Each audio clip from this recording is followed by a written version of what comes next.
Welcome everyone to the show.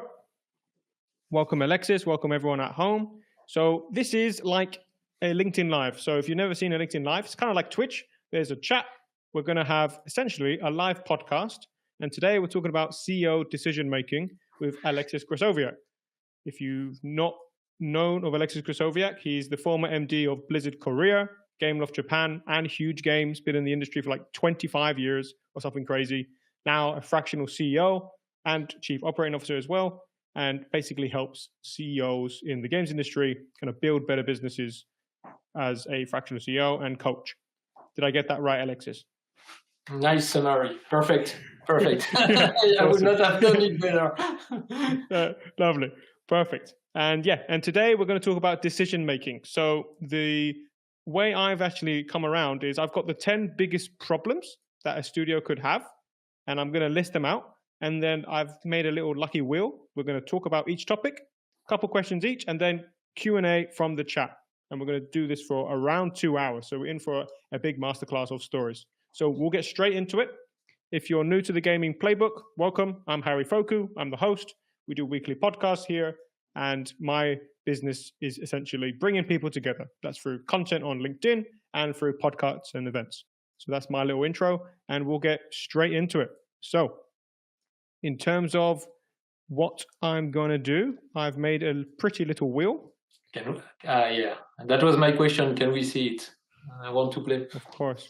Alrighty. So we're going to spin the wheel and see what we're going to talk about first.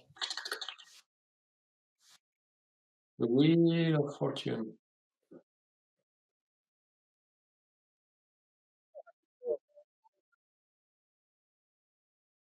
Alrighty.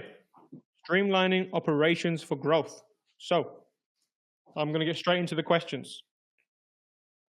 First of all, operations. Can you explain operations in a few words as possible? Like, what does operations actually mean in the game studio sense?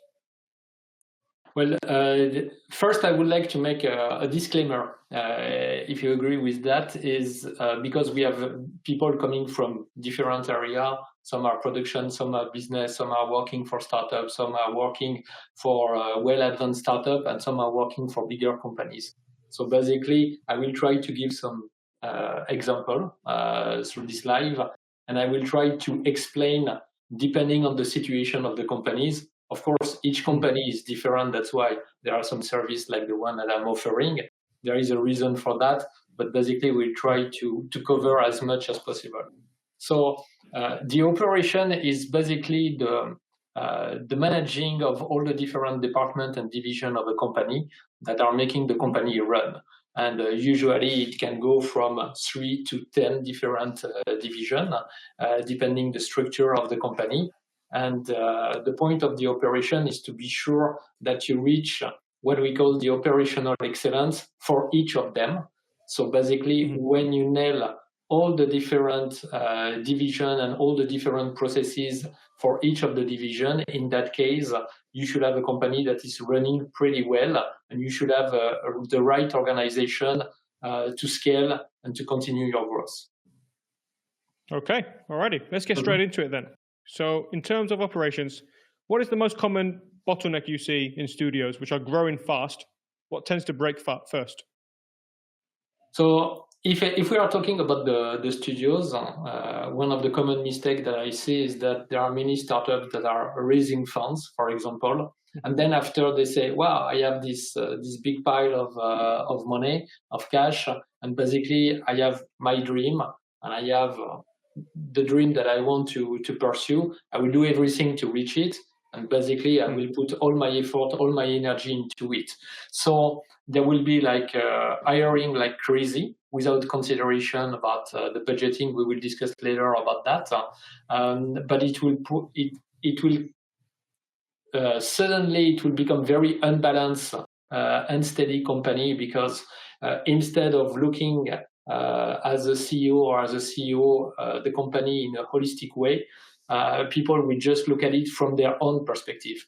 Many studios are developed, are created by engineers or by artists or by a game designer, or they have different co-founders. They are all working from the co-production, so they are passionate about their project, about their games.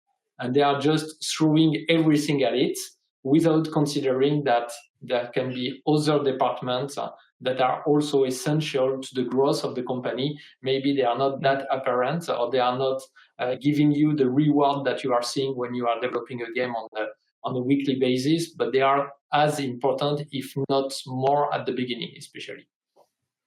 So that I would say that recruiting like crazy, having going from 0 to 50 people, it's a very good way to reach the wall full speed very quickly, and then after to call me and to say, Alexis, I have a big problem. Can you save me? And can you try to save the company, to reorganize it, etc., etc. So what's the actual problem that happens? So let's say I want to move fast. I have money, so I grow to 50. Like, what is the challenge of growing that fast? Like, what actually happens? So let's say that you want to grow very fast. The first is, what does it mean exactly for you growing fast? Is you need to define everything. You need to pace what you are doing. Most of the time there is a lack of we are talking about objective and goals, but then after, when you discuss with people, their objective and goals is always, I want to make this game. That would be that simple.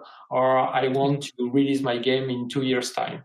But there is no consideration for the rest.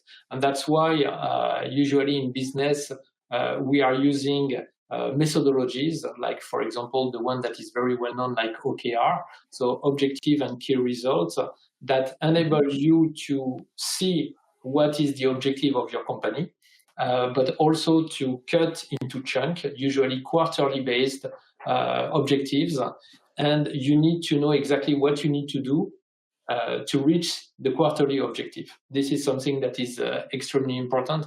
If you are not doing that, that means that you have the risk to say, I just want to grow, to complete my game as fast as possible. But that's not that easy. Why? Because first, if you recruit a lot, basically you need to be sure that you are recruiting A players, and who will do that, and how will you know? Second thing is that more people you have in a company, more complexity you add to the company itself. So that means not because you are bigger that you will do stronger. So this is something that you can see, especially right now in the industry. It can be mobile or it can be AAA titles. For example, you will have the AAA titles that have teams like 1,000, 2,000 people, and basically they are never released. They are constantly pushed back, right? And they have money, and basically they have the know-how, right? So they have everything to succeed. On the opposite, I think the one of a very interesting case we had in the industry, big AAA title, Black Myth Wukong, was said to have been played by 40 people, and it has sold more than 20 million units. So this is extremely interesting to see that you have a very large bracket that you can play with. And basically, number doesn't mean going faster. It can, but there are some conditions. And basically, the condition is that you structure your company enough. So basically, everyone knows what he will have to do, what he has to perform, what he has to reach on, I would say, on a weekly, monthly, quarterly, and yearly basis. That's extremely important. Why do you think some companies can produce a game that sells millions of copies at 40 people, and then you have other companies who have maybe 400 people, and they just can't release the game? Like, what's happening there? Like, from the outside looking in, they have all this money, yet the game either doesn't get released and they run out of money. Like, I've seen so many studios recently, and I've spoken to these people like a year ago. Like Shark Mob London recently closed down. They were making a game for a long time, but now it's closed before it even got released. Like, why is that game just being cancelled with all these resources, new office going into it? Like, what's the key problem, do you think, there? So the key problem, I mean, it can be multiple factors. So to name a few, and we can enter after deeper into each of them. It can be the lack of vision of the company. So basically, the company is constantly pivoting to say, this is what we should do, this is what we should do, we should change, we should pivot. Let's imagine, for example, you are a young company and you bring people. And then after, you have always some turnover. and you have your game designer, your senior game designer who is leaving the place, right? And you find another one, and basically you are a little bit late because he was not there. So you have a new senior game designer, and this guy is saying what the guy previously was doing is basically it was not good. So we need to change. And basically you are pivoting what you were starting and what you were doing in the past few months. That's one way basically to lose a lot of time and to lose some focus also. Another example is the lack of vision of the management. What are we doing? What are we trying to achieve? What is the audience that we want to go? If you are saying we want to do a solo action game, what does it mean exactly? What will be your competition? How do you place it on the matrix? And you need to understand exactly what you are trying to reach.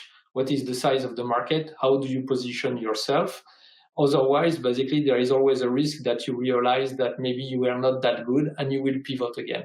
Another way also is that let's understand that many, not all of them, but many of the studios are created by very passionate young people who have their own view of what they are doing.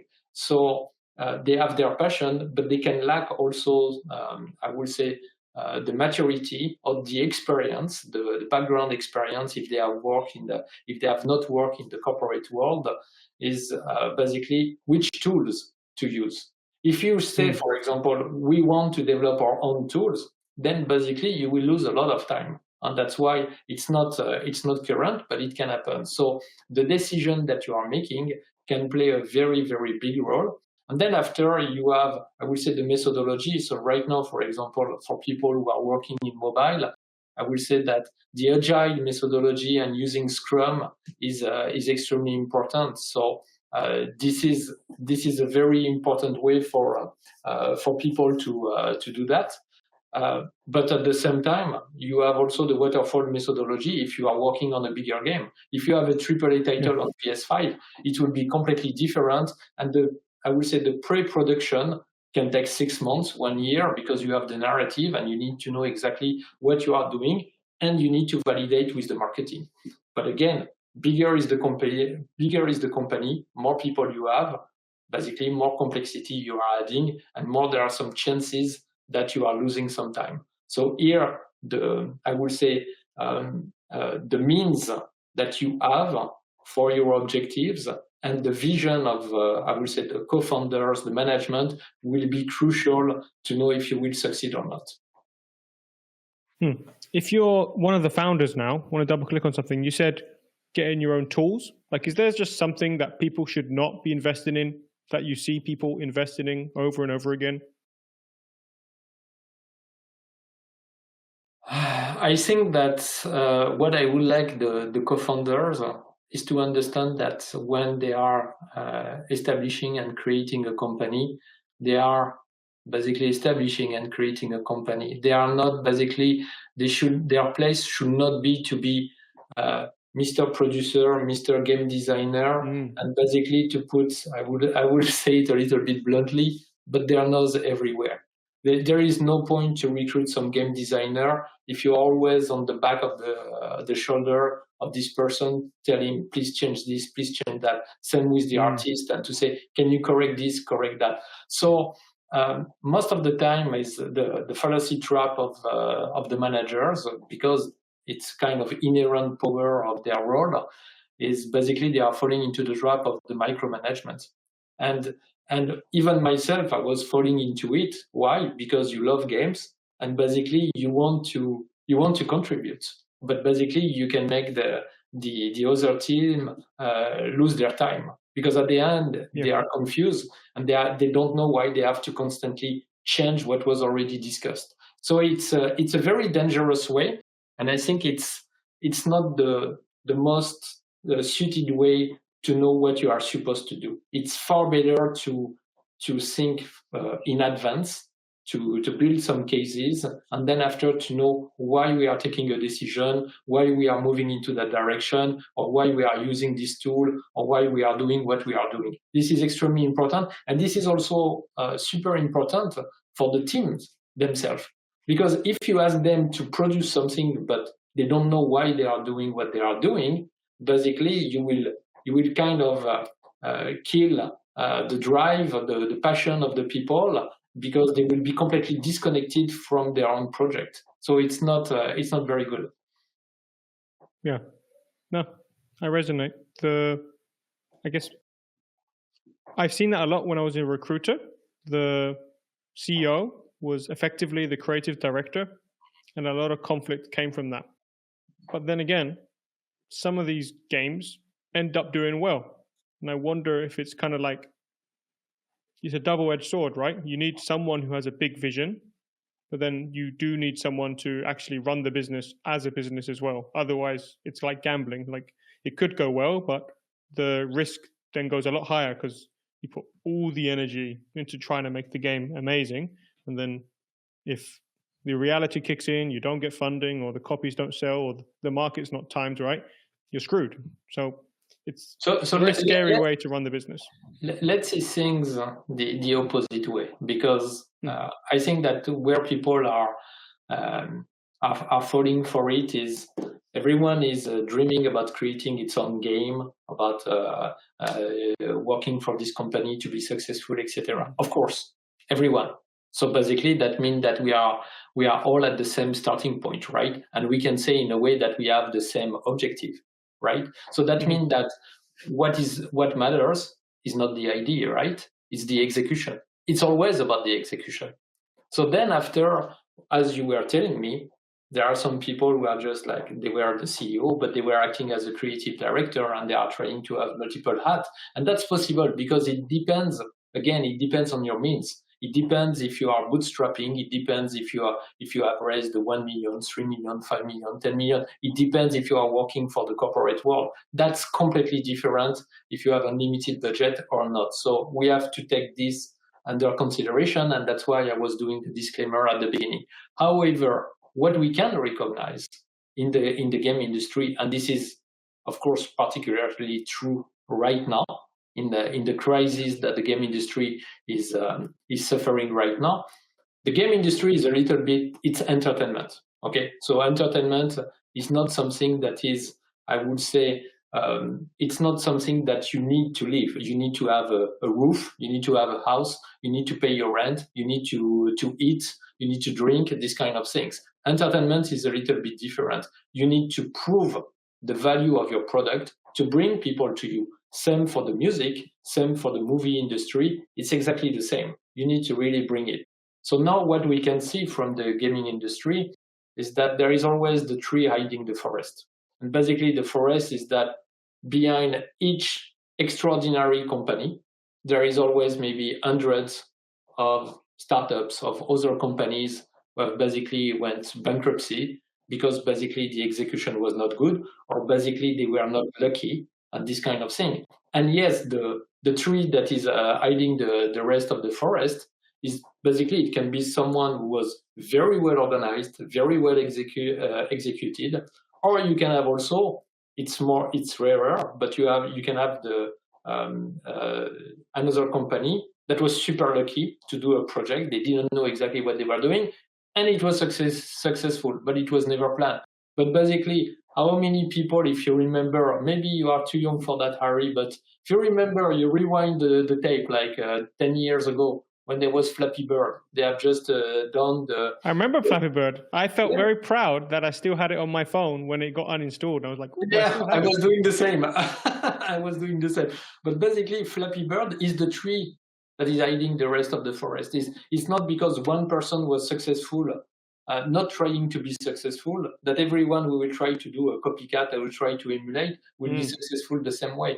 So at the end of the day is the best guarantee that you have to be successful is basically to have an excellent execution. And where I want to be very precise with the co-founders and all the people who are funding their own company, is that there is a difference between taking care of the game, this is one thing, and then taking care of the company. Because as a founder, you are responsible of the company. if people after you have to fire them, you have to do some layoff, it's never funny for anyone. And that's why there is a tendency to push back. But because the person was considering that we are a studio, and this is a little trap, because studio is developing a game, but the way that we are creating studios right now, it's much more expensive than just working in your bedroom most of the time, right? So that means that you have all the other consideration of running a company. It doesn't mean that when you are developing your game, you need to have some marketing, but you have other factors that will enter into play to be sure that you have the best chance to succeed in what you are envisioning for your company. Mm-hmm. Yeah. Before we move on to the next topic, I want to just dive a bit deeper on the building a game versus building a business. What do you have to say to the founder who's like, well, my business is nothing unless the game succeeds. So why shouldn't all my effort into making sure the game succeeds? Like, why is that not number one? That's exactly the same as building a house. You need to have the right foundation. When I was working in the different companies, I wanted to always be sure that I have the right foundation, especially for the administrative, the legal, and the finance. These are the three pillars that if you do not have them, or if you are not strong enough, this is really something that will put you down eventually, even if it's not on your radar. And it's not that you should not put all your energy into the game, but let's say that the people who need to put all their energy into the game should do it. But basically, this is not the responsibility of the CEO or the CEO. They have larger responsibility. And of course, if you are a team of two, a team of three, that's a different scenario, of course. But if you are starting to scale your company and you are 10 or 20, then basically that's not your role anymore. Of course, you can have some review. And myself, what I was doing when I was in Gameloft, I was always doing a weekly check. So I was discussing with the production team on a weekly basis, but also I was working with my business team on the Monday morning to know what they will do. So basically everyone is well informed what we expect from them. So this is something that it doesn't mean that one needs to be sacrificed, but what I see is that too many people are sacrificing the strong foundation of their company for the only purpose that they want to focus only on games. And there is a reason for that. The main reason that people are doing that is because everyone, and I'm really talking about everyone, so including you, me, everyone, we have a tendency to do what we like to do. And it doesn't mean that what we do or what we are doing because we like it is the priority number one. It doesn't mean that this is what we are supposed to do. There is a difference between what is needed for the company, what is the most impactful, what is the most relevant, and what you enjoy to do. And if you enjoy to make games, then basically you should make games. But basically you should not be CEO. There was some very good example here. It's very big, but I think that's why it makes it even more relevant. So there were the two co-founders of Riot Games, and basically these guys were working to develop and to work and to make League of Legends evolve, etc. But after a few years, both of them they decided to remove themselves as the position of CEO and CEO.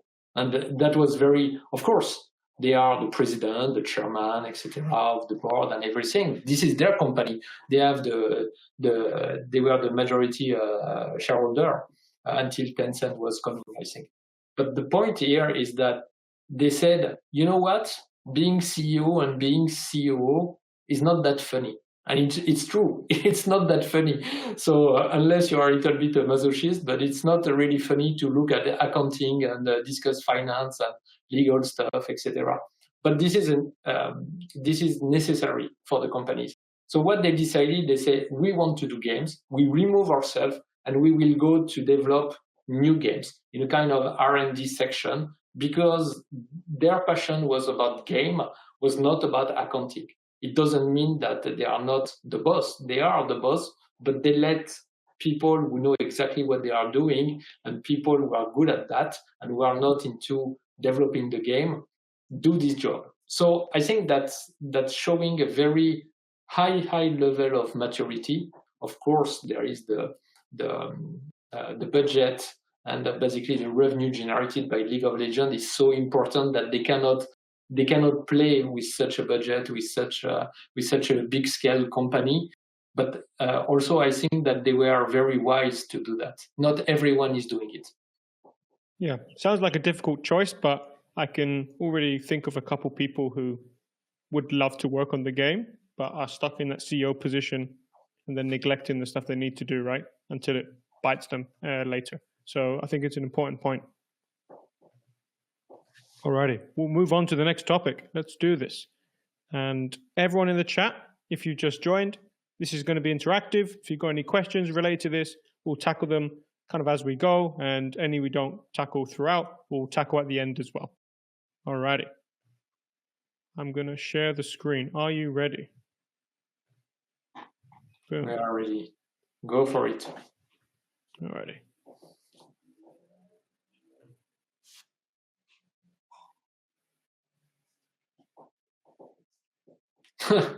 Which one is it?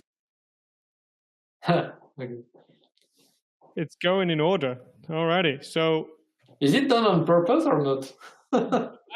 Magic.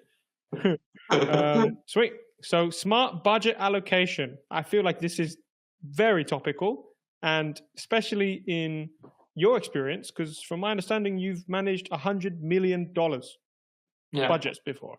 Big budgets. Okay. So, I'm a founder. I've come to you, Alexis. I've done budgeting, but honestly, I've not spent too much time looking at my budget. What's the first thing you tell this founder when it comes to like optimizing a studio budget? First, I will ask you, basically, how much budget do you have right now? Okay, did you raise? What is your budget exactly? Okay, let's do it. Please Let's tell role me. play. Please tell me. It's a role play. Yes, it's interactive. Yeah, let's do it. All right. So I have $1 million. Mm-hmm. Okay. What is your project exactly? What are you trying to achieve right now? I want a new AA Unreal game. Trying to build the first vertical so I can then get funding, which is going to be another 5 million, I expect. Okay. And how much time do you give to yourself? I want this ready by summer next year. Summer next year? So you want to do your prototype in basically in 7-8 months? That's it? Yeah. What is your team? How is it structured? All right. Going deep on this role play, but let's do it. No. It's basically just showing that the way that we are working is always by funnel. So basically, you start by asking yourself about what is my budget, and basically from this budget, this is exactly what I was speaking before. Is you have your vision, you have your dream or your aspiration, and right now for you it's you want to reach your prototype, and basically you will have to define what is a prototype for you. You know that. You have said this is a vertical slice. So now what is interesting is that this 1 million, you will have to cut it into, let's say we are in November, so let's say 8 months. So you will have to cut it in 8 months. Do you agree? Yeah, I agree. So it sounds but big, but now when you break it down monthly, it's not big. But in fact, yes, that's kind of my point. But you should not agree with me, because basically, what you are just saying is that you did not keep any money left. You are just considering that this is one of the mistakes that is happening a lot. People are thinking exactly the same way, and they say, I have this money, I need to achieve by that time. So basically, I will just put everything into it, right? And basically, then what? If it's not happening, what's happening to your company? Because let's not forget that you were asking is, okay, can we raise, we want to make a vertical slide to raise money. Interesting topic. So yes, if it's work, fantastic for you, very happy for you. But if it's not working, so basically you fire everyone and you close everything. So you see, that's the beginning of the problem. Is it's not in the management is not about, it's a little bit different in a way that the CEO has a vision. The CEO is supposed to basically to drive the strategy, the vision of the company, or the view of what they want to achieve, or what kind of product, of course, or what kind of company they want to build. And maybe we will be able to discuss later about the vision of the companies. But usually the role of a CEO is to look much more, I would say, there is the good cop and the bad cop. A CEO is much more about being the bad cop. And the CEO is to look at from each element from a different perspective. It's much more to be challenging and to say, you know what, if we are in November and you want to achieve that in let's say in August, then basically we should have enough money for a year at least. So let's now consider that we have a year, and then after there will be basically who we should recruit and who should we work for and what kind of tools we should use. And this is becoming very interesting because as your budget is very limited, again, you were saying AA and Unreal Engine, so you were not going a small, I would say. You didn't tell me, hey, Alexis, I want to do a fun casual game or something like that on Unity. You say, I'm Harry, I'm doing AA on Unreal. Excellent. And you want to reach your vertical slice. Why not? If you have already all the ideas in place, but that will not be the case. So you need to, what will be very important is that you pace your spending. And the way to pace your spending is you need to grow your team progressively. And you need to consider that the first people that you will recruit to work with you, especially because you are small, they need to be A players for you. I will explain later about that, but they need to be A players for you because they will become, in a way, your senior game designer. It will bring your vision to life. And same with your main engineer, your senior engineer that you need to recruit, who will act, if the company grows, maybe as a CTO later on. So you need to have people that are extremely resourceful and people who are extremely good at what they are doing, because the team will be very small at the beginning until you have defined the different elements and you can start to scale a little bit with more people. You can bring also an artist to start working on the vision, but you should not go full speed from the beginning. Do not recruit 10 people. That would be a big mistake.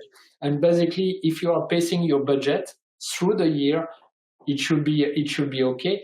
Then after, what will be interesting is that you are considering your company. Okay, Alexis told me to do it to budget on 12 months, but we want to achieve that in 8 months. So basically, what do we need to do to be able to achieve that, this 8 months, considering that Alexis is asking us not to blow away all the money right away. So this is this kind of exercise that is super important to do. No, that makes sense. Because I pictured it actually. I have this budget. I want it by that outcome. I will spend it every month. But then the reality kicks in. If you do that, then you literally, it's very risky. And from what you know, that apparently happens. Yeah, there is one thing that is that people need to understand. And of course, when you are small, it's more complicated. But the bigger are the companies, more structured they are. And usually you always see a CEO and a CEO together. And we are very different kind of personality. And again, a good cop, a bad cop. And I think this is completely natural for a founder. This is completely natural for a CEO to be extremely optimistic. I mean, if the CEO was pessimistic, the company will go nowhere because there will be no vision and it will not be able to attract people. So people will be interested in getting into this vision and to be successful with it, right? So the role of the CEO is to be a little bit the guy who said, whoa, don't be a little bit too much ecstatic. Let's think a little bit. Let's structure. Let's put in place some processes. Let's organize some objectives on a weekly, monthly, quarterly basis, and let's work so what we are doing will be the most impactful with the little means that we have, or the means that we have. It really depends. Yeah, curious. When does a COO enter the picture? When it comes to a studio, is it from day one? Like any size should have someone with that mindset, or is it when you get to a certain size? Again, it depends on the fundings. It depends on how much money you have. People usually have different options. So I think you were mentioning before, most of the time, when you have a small startup, you will have a CEO, and usually you have not. It's rare to see one person. You have 2 or 3 co-founders, and basically they will separate the roles.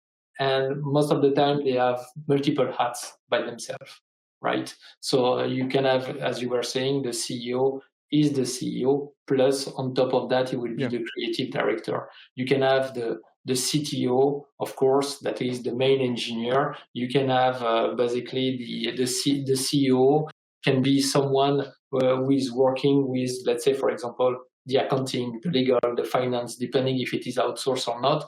Then after, you can have other possibilities, like small company using fractional CEO, COO, or strategic advisor, like I'm doing, because basically they cannot afford a full-time CEO, but they want to prevent what usually I call the mismanagement. So mismanagement is I would say, the daily and the recurring mistakes that the companies are doing. It's not something that will kill your company, but over time, it will become a very, very big weight on them. So it's a very good way to say, I need your help to basically, what is your view on this? To be challenged and to know what would be the best action, what would be the best, I'd say, the best options that I will have. And usually it's really to take a step back, to pause things and to think over instead of jumping into conclusion right away. And that's much more the role of a manager. Perfect. No, I think we've covered budget, honestly. And is there one thing you want to say regarding budgets that you want to get off your chest? Budget, I would like people to consider that budget is something that you cannot say I'm using all my budget or is everything will go well. I understand that there is this optimistic view, but I really want the founders, the CEOs to be extremely careful when they are managing it. It's basically they need to have the right foundation to structure well their company, and basically to always consider is what's happening in case of this, in case of that. You have multiple options. Most of the time, running a company is I can see there is a TB saying, "I love this budget RPG," and I like it too, because at the end of the day, a company is a kind of a game by itself. So you are in a constant every day at crossroads, and basically you need to ask yourself what is the best direction to take and how do you manage that. Then basically you need, if you are going, I remember myself first time I was going to the Grand Canyon, at a certain level, there is a board saying you cannot move forward if you do not have X amount of bottle of waters or liters of the gallons of water, these kind of things. So basically that means that when you reach a certain crossroad, you need to be prepared. A company is exactly the same. So basically, I would like the founders, especially of the startup, because the other one, most of the time they should take some time on a weekly basis to discuss with their person in charge of the finance, whoever it is. It can be outsourced, it can be their accountant, it can be their, tax experts, it can be their admin manager, whoever it is. But basically, they need to have this exercise constantly because it can sidetrack very, very quickly. without realizing. No, I think, yeah, definitely well said. I like the Grand Canyon comment. Awesome. Let's move on to the wheel again. We're back to the wheel. Let's go. And everyone in the chat, remember, you can tune in with any questions. I see a couple people putting questions, which I'm collecting. So let's spin the wheel.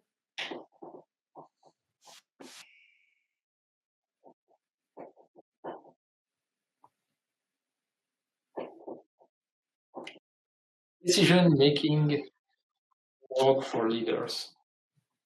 Okay. I'll give you a normal question, because you've actually, you wrote about this once on LinkedIn on how to make decisions. So when it comes to making tough decisions, what is step one? Like, should you be talking to people, like as a CEO, when you have a tough decision, what is step one? I would say that, the tough decision, it depends if you have to fire people. It depends basically if your tough decision is based on the result of something that was happening, or it's much more a cause of something. So it's completely different. And I think that taking a tough decision is basically reviewing a situation and looking at the different options. This is what it should be. Because a tough decision is not something that should be based on the reaction. Tough decision should not be based on the emotion, but it should be based on something that is overthinking, I would say, in a way. So of course, again, you have a needle, and then you have this spectrum, and basically too few is not good, too much is not good either. You need to strike the right balance, especially if you are a small company, because you cannot lose your flexibility or your agility, because this is what makes you better than the bigger ones. So this is something that is very important. I would say, as an example, and this is something that I really like as an exercise when I was in Blizzard, is basically what we were doing to communicate new ideas or new decision. Is basically we had to build a business case. So basically, you couldn't send an email to a manager, let's say, for example, in Irvine, basically just to say, we decided to do this or to do that for the esports. It's not possible. Basically, you need to say, okay, there is a business case, and this business case, this is the topic, this is what we would like to achieve, these are the pros, these are the cons, this is the conclusion, and I would like to have your approval on my decision. And why is it super important and super useful? Because it's forcing people to extract themselves from their emotion. It's forcing people to not react or to jump into the conclusion. And it's also forcing people, when you have the pros and cons, to force in a way the discussion with the different stakeholders of what you are doing. Let's say that there is something very important, you want to kill the game to make a new game, or you want to change the style of your game. Then basically you cannot take, unless you are a tyrant, but you cannot take the decision all by yourself, because after you will lose your team. So basically you need to onboard your team. But it's not really, if you take a step back, it's not really about onboarding your team. It's also about challenging your own belief. You should always challenge yourself. You believe something, then after you need to confront the team. And this is where basically it can be through brainstorming or through a business meeting. Let's not do too much meeting, but basically if you have the right meetings, then after you can consider all the different elements, and then after you will take the best option. What you consider, it doesn't mean this is the best, what you consider is the best option for the company, considering pros and cons. I give you an example. When again, it's in Blizzard, there was some consideration because when we released StarCraft Remastered, we decided to make a giant party, and we had a different option. and no one agree with the different option. And one of the biggest option is that you have a very, very, you have the main place that is going to the royal castle in Seoul. On the other side, there was Busan Beach. And basically that was completely different setting, different type of organization. And some people wanted to go in Seoul, where this is extremely meaningful because this is the capital city, because this is in front of the royal palace, etc., etc. Other people wanted to do Busan Beach. And basically it became a topic for weeks until basically we took the decision to go for Busan Beach. And this is what happened. So you can still find some pictures. I don't know if it's still there on my LinkedIn, but it's quite easy to find. And at the end, it was an extraordinary event. And but basically, it was not the best way to go for that. Was not to say this is what we do. It's basically it was much more to challenge yourself and to confront it. So you are not taking the decision by yourself. I think that I was talking about the crossroad before. A company can say because of the COVID, people are working remotely. But now we can see the opposite. Many companies, like there was a big case with Ubisoft recently, asking people to come back to the office. Of course, in the IT, Apple was doing the same. But for the game industry, it can create some tension. Some people can say, okay, we are shutting down the office, or people work remotely or worldwide or not, or we need to kill this game, these kind of things like that. But there is no reason to, I would say, to force or to basically to work in a vacuum. I think this is always the big danger of the management, to say, because I am the manager and I have this information, I consider that I know exactly what I have to do. It's much better to consult the people who are around you, because they will give you a different perspective on it. Yeah. No, I think this is in the Nordics. I found that this happens quite a bit, the kind of democratic way of making decisions. Before we move on to the next topic, I've heard some complaints sometimes where they spend too much time speaking to each other to make a decision. And I think the more east you go, I know there's some examples where, like in Korea, they might take months to do a presentation or something. I heard that one case where it just takes so much time to talk about making the decision before making the decision. How do we prevent that from happening? We know we need to talk to the team and make sure, but how do we avoid just going in circles? I will come back to the OKR. I think this is what is basically your what is keeping you moving forward, because you know that you have certain deadlines, and these deadlines. What is super interesting about this exercise, and this is something that I like to do with my clients, is this is something that we are building together. So you did that. That was your choice to create these objectives, and basically to do that, you wanted to achieve this result, bullet point, one by one, and you know there is some obstacle in the ways, and you know that there is something. It doesn't change the fact. If you do not succeed quarterly, basically after you need to review them and to understand why you did bad. So you can do bad maybe once, but you should not do bad twice or three times. But there is also the point that because you are cutting them in pieces, basically after you can constantly cut them more. Depending on the organization, if you are working agile way and you know that there is a problem because every 2 weeks you are not moving forward and in your game development, you know you have a problem. It really depends on each company, but at least if you have your objectives, you need to keep them. And not taking a decision, you're right, can really put a company in a very, very bad situation.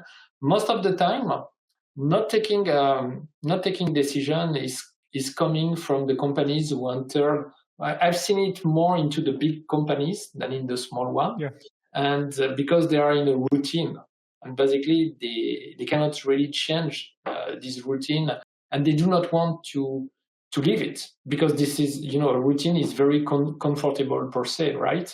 So this is why they just want to continue. This is why some companies are not innovating anymore. This is the lack of decision is the result of, I would say, an organization that is not functional anymore, or a company that is not running into operational excellence. Mm-hmm. Well said. Love it. Okay, let's move on to the next topic. How are you feeling, Alexis? Feeling good. Feeling good.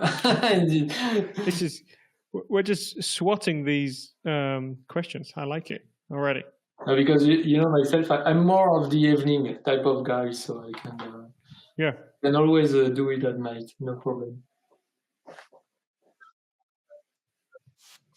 And here we go, driving the innovation. Literally, I was thinking if I should rig it to come up with innovation, because you just said it. But hey, that was a nice transition. You push the button 8, and here you go. Hey, it works out. All right. So innovation. Yes. Tell me. Ask your question. I have so many things to say about that. Because there's two ways to look at it, I feel. Maybe you can help me here. Like, you have the example of a large business, which they just need to invest in it and make sure they don't fall behind. But then also from the small business, I feel like you cannot survive unless you innovate. Otherwise, how can you possibly compete with the big business? Because they have all these economies of scale. This is like the angles I'm attacking it. So maybe we do both. So if we start with a small business, how does a small business innovate in games today?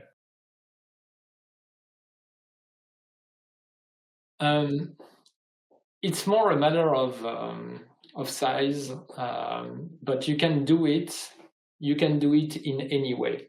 I think there should be, depending your size, you should have you need to have some people who are prototyping in a way. So always, basically, it's keeping things fresh. That whatever you are doing, you can work in a very big games. Imagine the guys who are working on the new GTA for 10 years. Imagine people who are doing a mobile game for 1 year, 2 years, etc. At the end of the day, they are not losing their focus, but basically they are so much into it that they need also to be refreshed. And I will give you different views. And I have tons of examples. When you are a small companies or a small setup, because for example, when I was in Huuuge Games, the company was pretty big, but basically the Berlin office was much smaller. So there was a team that was working on the main game or the main games, and there was also a little bit smaller team that were basically prototyping, that were constantly prototyping. And their idea was basically to bring new ideas, to prototype them, and to see basically more or less what sticks to the rest of the company. And also, if it's kind of validated, it goes to the next step where basically they can do some check in terms of KPIs and if it fits the market, and you can go deeper. But the idea was really to prototype and to keep the agility of the company, and also to have some people who are not saying that the company is just about that, but you can have 1 or 2 other people doing that. If you tell me that you do not have enough people because you are really small, I think that this is giving the luxury to people kind of things to think about different things in a way. Again, in a Huuuge game, I was doing an exercise that I really love with the team. Is that of course there was the COVID, so we were not always together. But when we were together, there was a fantastic exercise. Every Friday, we were meeting and we were doing a brainstorming. So everyone from the production and myself, I was joining, and other people were joining, product manager, project manager, etc. And we were discussing about new game ideas. And when you are giving the freedom to people to bring ideas, because this is what they are afraid. They are afraid that to say that the boss will say, oh, you know what, you should focus on this, you should do this, you should do that. When you put the brainstorming into your process, then basically it's becoming a kind of a role game, and basically you leave people the freedom to dream about something different and to refresh also. That's why myself, I was doing it at the end of the week, because it's a little bit, I think it's a nice way to end up the week with something that everyone is exchanging and talking about game and talking about the passion. Let's do a survival game, let's do a sports game or anything like that. And I think that the management is super important here. You need to give the freedom to people to be able to speak out, to create, to bring ideas, but also as a company, you need to be able to reward people who are taking some risk. Talking about innovation is taking some risk. So again, we come back to the previous topic, pros and cons. It's not because someone is proposing something that it needs to be accepted. However, I think that it needs to be considered, and basically the voice of everyone should be heard. It doesn't mean that it will be selected, but the voice of everyone should be heard, so everyone feel at least rewarded by the company that, well, my voice is important in this company and I want to be around. If we are discussing about, I would say, larger companies. If you don't mind, before we move on to a large company, someone asked a question about small companies. So the question is from Alex Caroso. How can a small business survive if, for example, proper R&D is required in order to innovate? So it's expensive. I think innovate is okay. So innovate, it can be an idea, and an idea it doesn't mean that it will be expensive. You can have extraordinary ideas that when they are released, everyone is saying, oh, why we didn't think about that before? Is the case of Palworld at the beginning of the year was a very good example. It's an idea, but there was nothing preventing anyone worldwide to do exactly the same. It's basically Pokemon on steroid with becoming a kind of a shooter. But it's just that the important thing here is that you need to consider, you need to consider your own situation. It's innovating is not only about spending money. Innovating it doesn't mean that you have a R&D center or you are not focusing on basically what you are doing most of the time. But it means that innovating, you are opening the gate of new ideas. And let's say, for example, that if you are doing what I was saying before, the brainstorming, you will have some people bringing some ideas. And maybe, you will not do, for example, a sports game because you are doing, I don't know, RTS or whatever. But maybe there will be some gameplay mechanics because people will go deep and they will get passionate that you will be able to bring to your game. Or it's or it can be in terms of business model. Innovative means, is it the idea? Is it the business model? I was in Japan and working for Gameloft when Japanese were bringing the gacha. And gacha is coming from, the machine that usually is in front of the convenience store there in supermarket in Western world. Basically, you are just putting a coin and that's it. They just brought it. I mean, that looks so simple. That was an innovation that in a way kind of reshaped a lot the mobile game industry. So you can innovate in a different way just by observing the world around you, just by discussing with people or throwing ideas. You can throw 500 post-it on a board and to see exactly what is important. But I think that what is important in that case is that everyone can have its own voice, can bring ideas, because it doesn't mean that how can you say that one idea is better than another one? And there is the thing also is that the gamers that we are conditioned to play in a certain way. There was once I was seeing a game design video that was super well made. That was years ago, and the guy was explaining, and he was saying, why is that in the shooting game we have always, this kind of wood box that we need to kick or to shoot to get more ammunition or more weapons. There is always a wood box everywhere. And it became a kind of, we are conditioned by the game that we are playing, so we cannot really innovate. So if you are small, if you can do a game that is much more simple, that is not innovative, and being very successful, because just this is a good game. And I think that you do not have to reinvent everything, but you can bring your own innovation, something that is making your studio different from the other guys. And this is something that you need to take some time to think about, is going to the vision of the company. Lovely. Hope that answers your question, Alex, which I'm sure it's given you some food for thought. And before we move on to the large companies, I have very specific questions.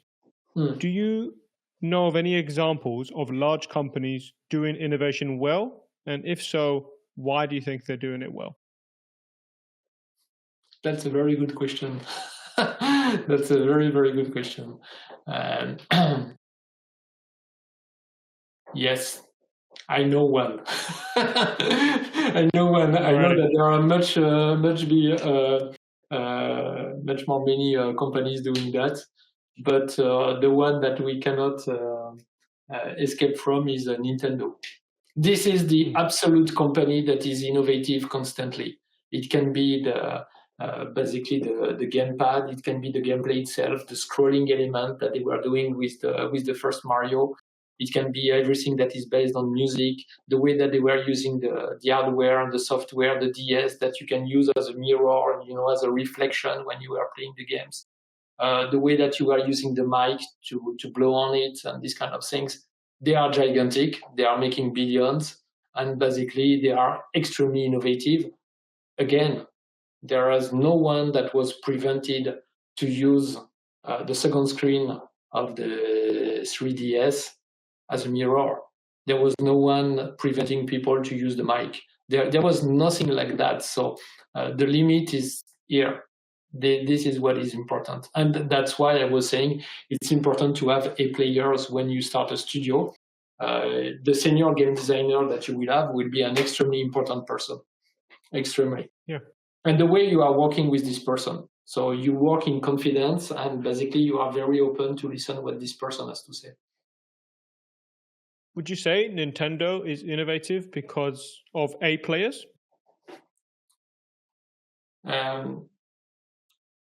Something excellent, when I was working in Japan, everyone knows it, is extremely, I've never seen in my life, extremely rare to see some coming to your desk, a resume of someone coming from Nintendo. Because people working in Nintendo stays in Nintendo. I have seen resume coming from Sony, PlayStation, from Microsoft, from everywhere, of course, except Nintendo. I've never seen that. And are they A players or are they becoming A players? I think this is a kind of a mix. But what I would say in that case, Nintendo is very close to a Blizzard. And Blizzard is what really struck me when I came to the company, was the absolute passion, but I would say it more, the absolute love of the employees for the company. That was absolutely crazy. I mean, I will say if you have and this is what we call A players, is people who are highly skillful, but it's not enough. But they need to be highly engaged in your company, in your vision. And basically, when you have that, and this is the brand value, the power of the brand, and I would say the power of the quality of what you are doing in terms of games. Well, basically, people will just join you, and this is where you will be able to be the most innovative in a way. It's because the respect of the employees for the company is so high, but also the other way around. The company has very high respect for its employees. So it's a respect both ways, and this is the best way to be innovative. Yeah, I love that. You need that respect both ways. What do you think is the best way to show respect to your employees if we ignore money for a second?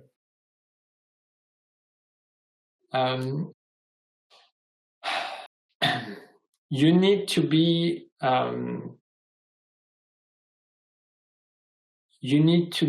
empathetic, I would say, and I think that you need to be a very good listener. This is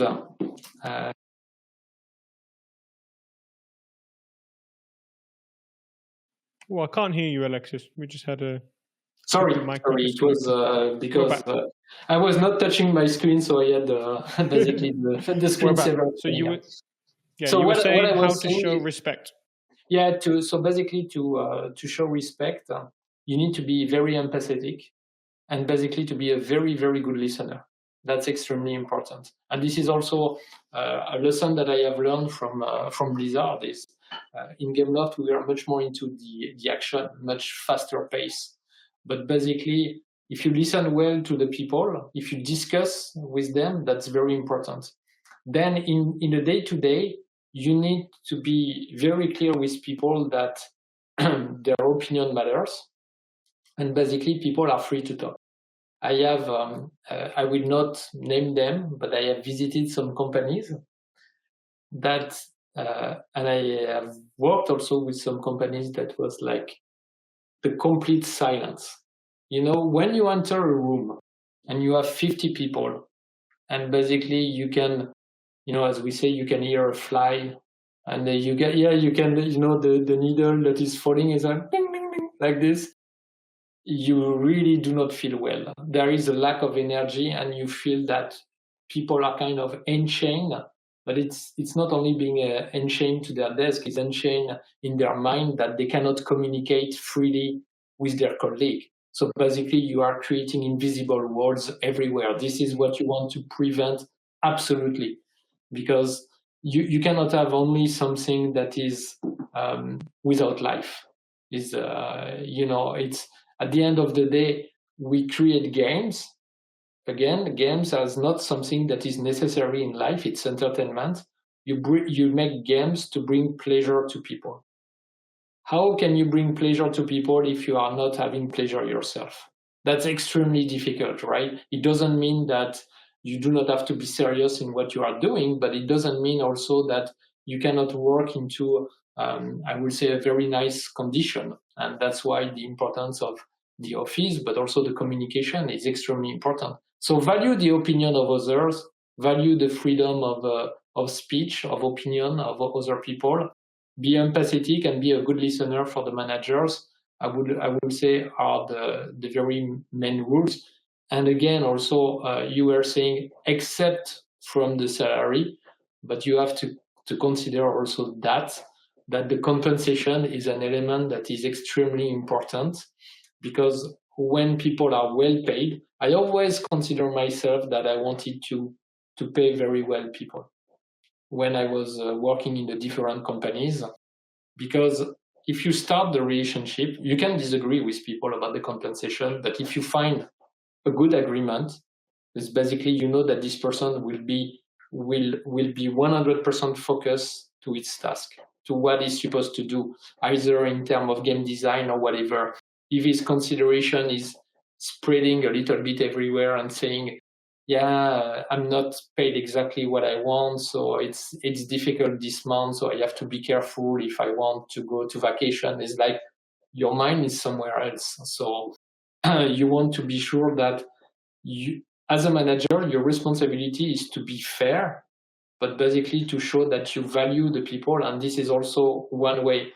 Many companies right now, bigger companies, it's coming from Google. They are putting football and ping pong tables and coffee free for everyone.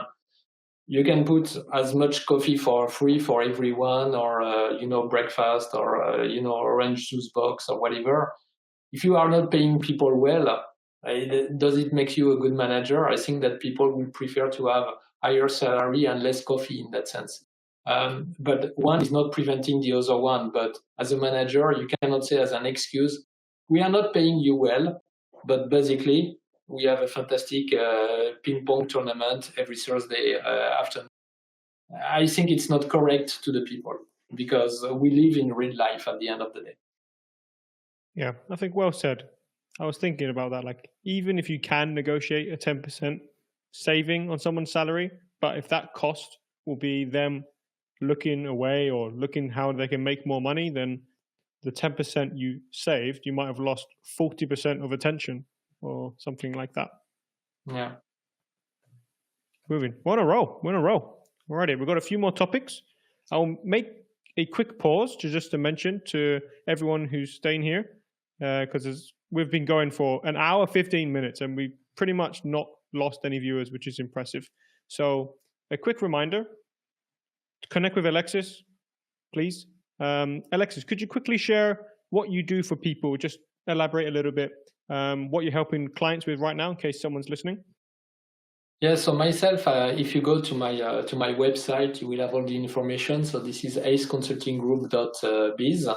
And basically, I'm mainly offering a service of fractional CEO, COO, where basically I'm helping the companies to do the right decision making. I'm supporting the management team into structuring, into putting the right foundation, into reviewing their business, putting in reviewing their business through due diligence, putting in place the OKR, putting the right actions, preventing the mismanagement. So basically, they are on track to scale their company, to prevent the mistakes that could be done, also to challenge them, and also to help them in their growth path that they are going to. And we are always working together as, I would say, as a collaborators, as a partners. This is the best way to work. And more we are working, better it is, because we can really know very precisely what they want to achieve. So usually I'm saying to people, do not see me as a magic bullet. See me as a partner. See me as someone that is here to support you to be successful with your company. You have a dream, and this is one of the questions I'm asking. If you had a wand, what would be your wish? What would you like to wish for? What would be you need to envision what you want to do, and what is the image of success in your mind? And then after, let's work together to build the success together. This is exactly what we are doing. And after, on the side, I have another service. This is executive coaching. And executive coaching is many different cases. Myself, I was a manager in the corporate world for more than 20 years, country manager, managing director, general manager. I have done that a lot. I have recruited more than 250 people. Unfortunately, I have also done many layoffs.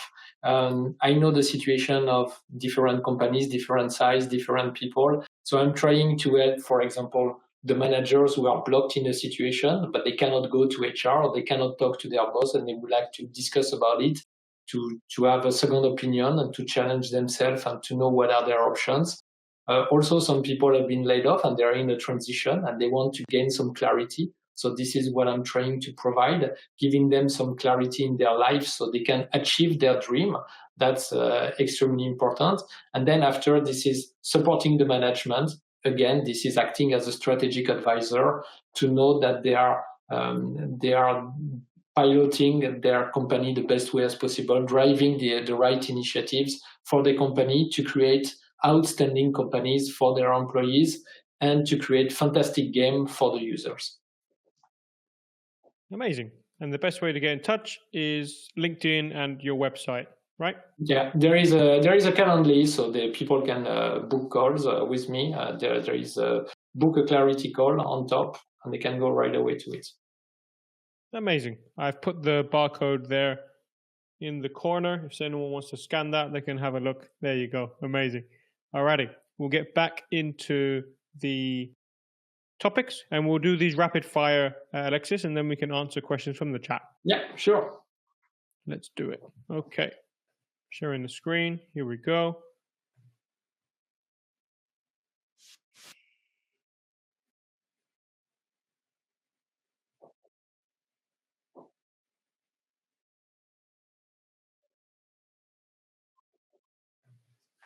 Okay. A players. A players, yes, we already touched the subject. So A players are people who are highly skillful people because of their background, because of what they can achieve.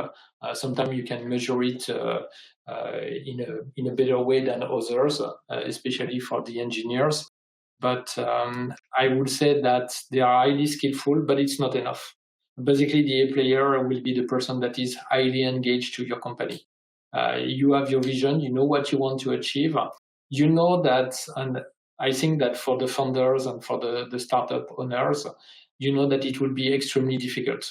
The path will be very, very complicated. It will not be that easy. It doesn't mean, remember what we were saying before, tree hiding the forest. It doesn't mean you do not have some exception, but for most of the people, it will be a kind of painful, the road to death in a way before, arriving in the paradise and basically succeeding and being successful and having the game award.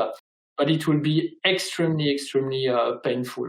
So that means that you need to be sure that the people who are joining you, especially at the beginning, you need to see them as partners. They will be the foundation of your company. You need to have people who would be stickers to your vision. People will say, yes, I believe in your vision. I want to be with you. Or they can be also risk taker. Why not? It's not a problem. But basically, they are saying, yes, I want to take this chance in my life to be successful, and I want us to be successful together. This is extremely important. So the engagement, if you have someone, if you have to make a choice and saying, well, this person is highly skillful, but motivation is a little bit at zero. And then you have someone who is a little bit less skillful, but super engaged into your company, select the second one by far.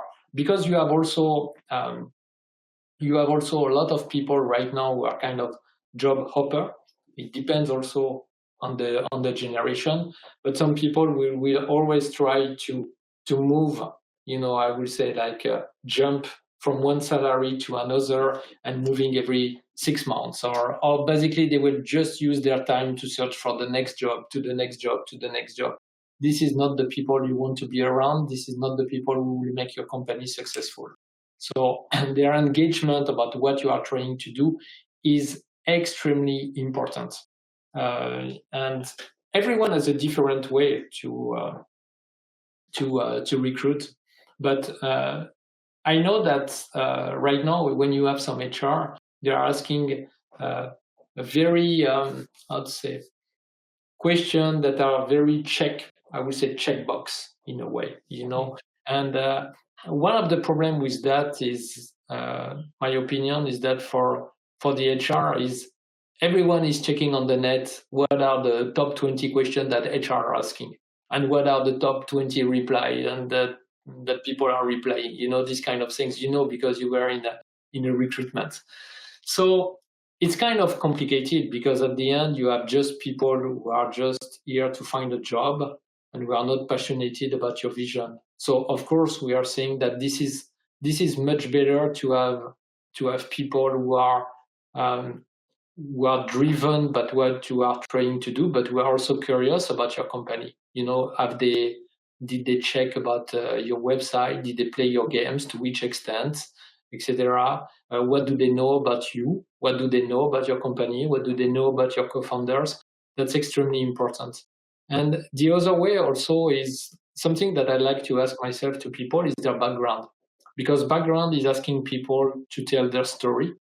And storytelling is, yes, it can be an art, but basically you can see if people are genuinely honest in what they are saying, because you cannot fake it for 10 years of 20 years of what you have done.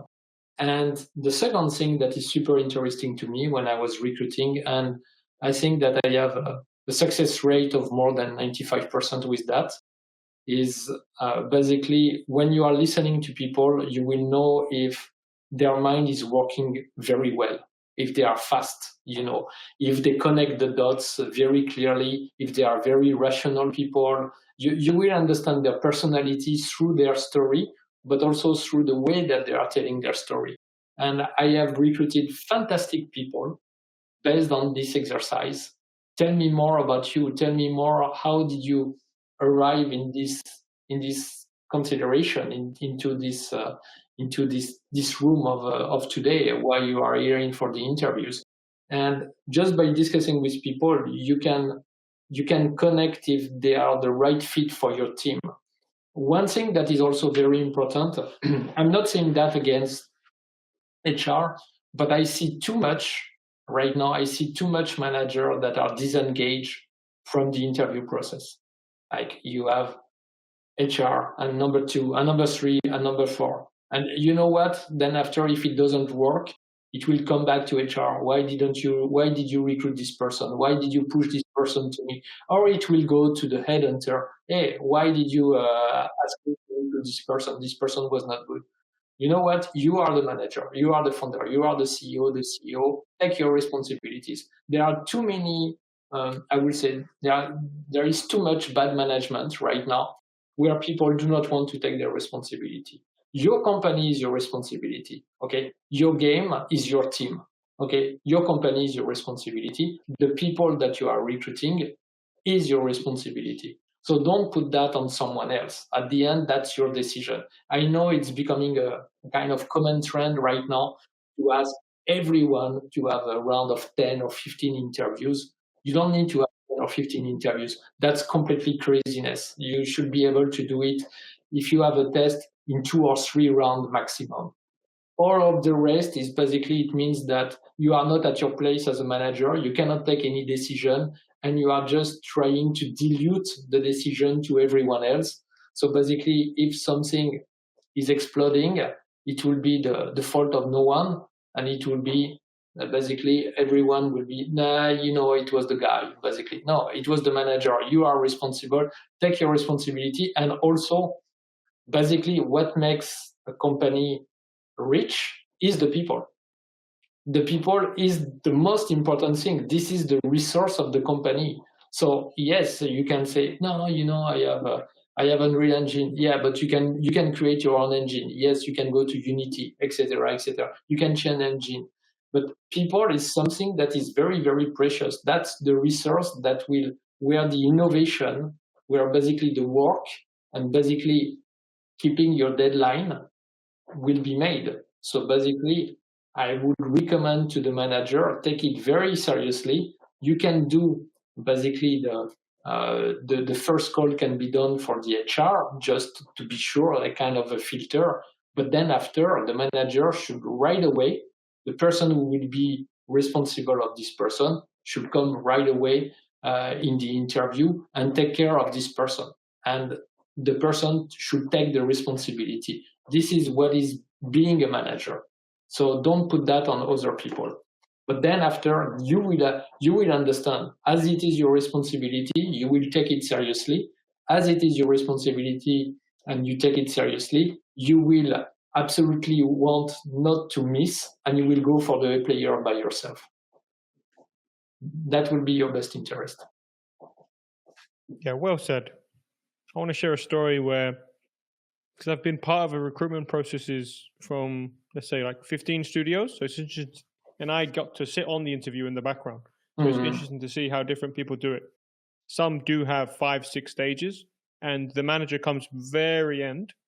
And other ones, it was the opposite, where the manager was like the first one for half an hour, and then it was a group one with the tech lead, for example, which was slightly more technical. I preferred the second version because when I did candidate feedback calls, they used to always say, I asked them, what did you think of John, like the interviewer, for example? Then they unload, it's like, oh, I liked him, I could see myself working with him, blah, blah, blah. But if that's not the first interview, then they cannot get engaged in the process until they meet the manager.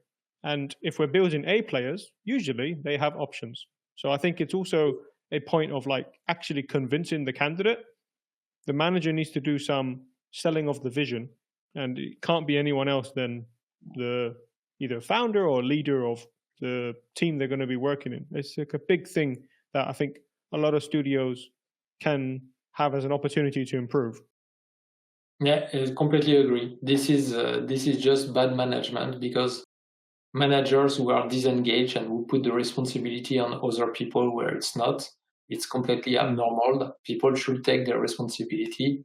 If the manager is not taking responsibility, then you have always some problem later on, but no one wants to be nailed for it. So it's completely abnormal. But you have so many problems like that. For example, when you have a very long recruitment process, it's not only the number of interviews, but it's how many months people are taking.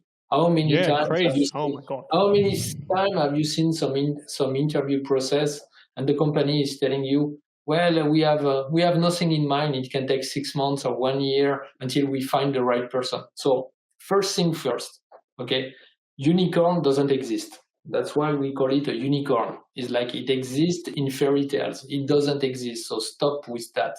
And basically, what you call maybe the perfect candidate is maybe for you, but maybe not for another person, is maybe good for this company, but not for this company. That's why people have a different personality. That's why the world is very rich of personalities, because everyone is different.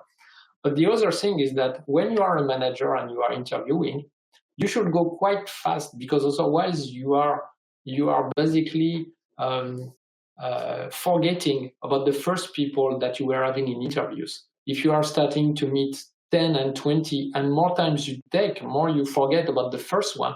It doesn't mean that they are bad, but it's becoming kind of unfair to them, and it's becoming an advantage for the later one. But it doesn't mean it will be the right person for your company. So you have this kind of bias, and basically you have to be extremely careful as a manager. Again, OKR. If you need to recruit, let's say a CTO, then basically put it into your objectives. Put it, and you have your deadline, and you will activate. And basically, this is what you know that this is something that you need to focus and move forward. You know your priorities. If you don't put things into priorities, then they are not your priorities. That's as simple as that.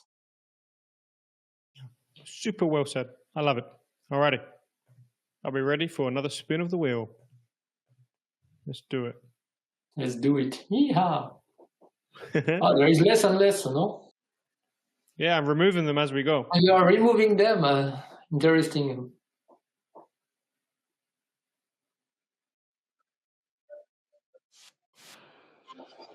Very important. Relevant to what we were saying, but a bit different. So, yes, we want A players, but how do we hire for culture fit? I'm just going to ask you that question. How do you hire for a culture fit? Again, you need to check about first your vision, and then the personality that fits or not. I think that the one way that I was saying is basically to be sure that they are engaged, but also to know. So it's a little bit complicated here, because you can say that if they are meeting other people from the team, they will better understand the culture of the company. I think here, for me, the way that I'm looking at it, I'm coming back to what we said previously. Managers should be responsible for the hiring. But at the same time, I think it's extremely interesting if you can put in place in the process of the recruitment that the interviewee, the person who is coming, the candidate, can discuss with team members to ask a question about the company. Not to you as a manager, because you can hide the facts or whatever you want, but basically they can ask the team, how is it? And you bring different people into the room. So, it's a good way to do it as an exercise, because in that case, you do not say, yeah, this is the interview, this is what will decide if you are basically hired or not. You need to remove the pressure from the candidate. And basically, for the teams, to basically, you are just here to reply and to give your feedback about the company. And this is also very good because basically that means that you trust your team to say good things about your company, which is a very good way for the manager to challenge himself, because that means that you trust your team and you believe as a manager that you have put the right structure, the right company, so people are proud to work for your company and basically will not say bad things about your company, and that you are a good manager. You can be strict but fair, or you can be, it's extremely working hard. Again, it depends on the culture of the company and the culture of the person. You need to define also what is your vision as a company. And in that case, you will know exactly the type of person that you want. I have seen myself, I would say, more differences based on based on the culture, the origin culture of the people from which country. You can have the culture map than based on the company. And why that is because many companies are missing to create their values and their mission statement and their vision. And because there is no vision, no values, no mission statement, basically what's becoming the driving factor is basically the type of people that you have in the companies. Some companies are extremely good to be international. Some companies are absolutely not international. But what you know is that myself, first time I arrived in Berlin, in my first company, what was new for me, I was coming from Japan, so it's mainly Japanese people in Japan, right? But here it's like everyone was coming from a different country. So being French myself, it was like reading some Asterix, and everyone different cultures, different way of talking, and different way of looking at things. You cannot have people are very different when you have if you have an American citizen, if you have a Russian, if you have a Ukrainian, if you have Latinos, you can imagine between East Europe people and between Latinos, like French, Spanish, and Italian, that's extremely different type of culture. So this is playing a very, very big role. And you need to objectively to look at that. It doesn't mean that the person is not good or it's basically nothing like that. But you need to understand where you are and the way that people are working in the country. You cannot change the culture of the country. I can tell you that in Japan, basically, I will say that people working in the office is the second family. This is like the company is so important and people are living for their work. That's not the same in the Western world. It's basically, for most of the people, the work is one way to pay the bills and to do something that they can enjoy if they can. Not everyone can have that, but basically the job is here to support your life.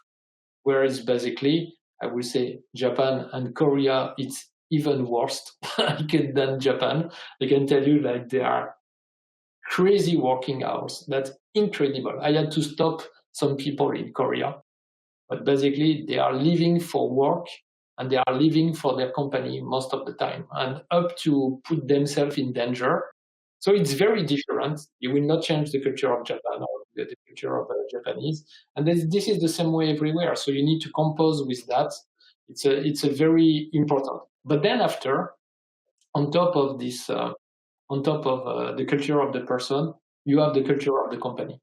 And this is something that you need to be very good at, I would say, at deciding what kind of company you want at the time you are creating it. Of course, you can always pivot depending on the situation, and some companies are doing good or not. But basically, you need to have in mind what is the company you want to create. Many people are considering studios. The studio is basically dreaming about the product that I am envisioning, but please do not forget your company. Is what kind of company do you want to create? Because the company is supposed to create multiple games. The game will be the game, but the company will create multiple games. So this is very important to define at the beginning what you mean as a cultural fit. What is important for you? Perfect. We have a question from the chat. So from Alex again, about culture before we move on to the next question. In your experience, is much more common cultural fit hiring someone similar to the current team over a cultural addition, people different from the current team? So the question is, in your experience, do people mostly hire to, I guess, more of the same culture, or do people are looking for people to bring in fresh air, someone from a different culture? What do you think about those two ways of looking at it? Excellent. Very good question. Very good question. In my experience, what I have seen, this time it's reverse because I said that there are many managers not doing a great job. But here I think this is where manager can be very good, because the manager, if you know that you want to have a very international company, you know that you need, again, and this is the same, when we are talking about having more women into the gaming industry or more inclusivity, and you want to have a panel, a different range of people to have more. It's not only variety, but to enrich your company. And this is something that the manager, again, is responsible for. I think that for many managers, they are doing pretty well. And here, in that case, what I have seen is most of the time, people working in a team, they are in their vacuum, they are in their way of thinking, and they are not thinking in terms of management or in terms of, they do not think holistically about the company. And people will have a tendency to mimetic basically who they are. And basically they would like to have other people who look like them, who have the same taste. And that's why when you are in a meeting, they say, oh, you love Nintendo, I love Nintendo too, so we should take this person. Or what kind, if you are an artist, what kind of art do you like? And here this is becoming like, is it 2D, 3D, pixel, etc. And everything is based like that, but I think that the manager has a very high responsibility on that. I can see that people have a tendency to group. Also, another thing for the startup that is very interesting, this is much more complicated at the early stage. You have many people, especially for the artists and the engineers, who are bringing their friend to the company. Oh, I know someone who is great as a programmer, and this is natural, and there is nothing bad about it. So yes, you can have, in one of the company I was working, we had the engineers, it was essentially, not all, but essentially it was East European people. So it's because they were East European people, and basically they were bringing their friend and they were grouping and they were working very well. So it was not a problem. But then after, again, what kind of vision or what kind of company you want to create will play a bigger role. But I will think, oh, I can see that there is my friend Vibor who is just joining. Perfect. And and basically, this is the thing that where the management has to be careful. I think, again, the manager has the responsibility to say how diverse the team should be, or at least not to be biased in the recruitment process. So everyone is welcome and everyone feels welcome once he enters the company. That is extremely important, that everyone feels values for their opinion, what they are bringing to the company. Beautiful. Lovely. We'll get straight into the next points. So we've got 4 more. We'll do rapid fire these ones, Alexis, and then we can do some Q&A. Let's go. Rapid fire. To say that to a French guy, that's impossible. Yeah, why? Yeah, it's one of the biggest one as well.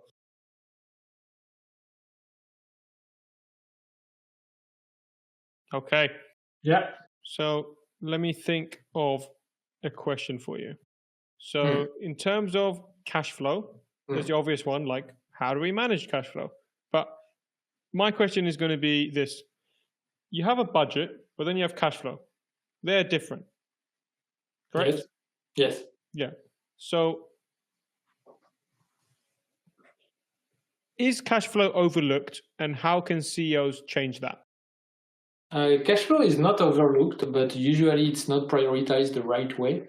And the game industry is an industry that is based on cash flow. It's basically inherently the game industry is you release a game, the game needs to be successful or it can kill the company. And this is something that is happening a lot. That's why you are seeing that. Okay, I was reading this morning on game industries. There is a studio somewhere like they just released a game and they just went bankruptcy. And basically, because if the game is not selling, it's killing your company. That's it. So cash flow is super important, and I think that everyone should be aware about that. And then after there is a very big difference is that when you have you have done your fundraising and you have some money, basically it's how you are pacing the spending, where you have to be extremely careful. You should not spend your money before having some cash flow. And basically, if you are not selling a product, if you have nothing and you have burned all your money, that's not wise and that's not good either. So you need to consider both.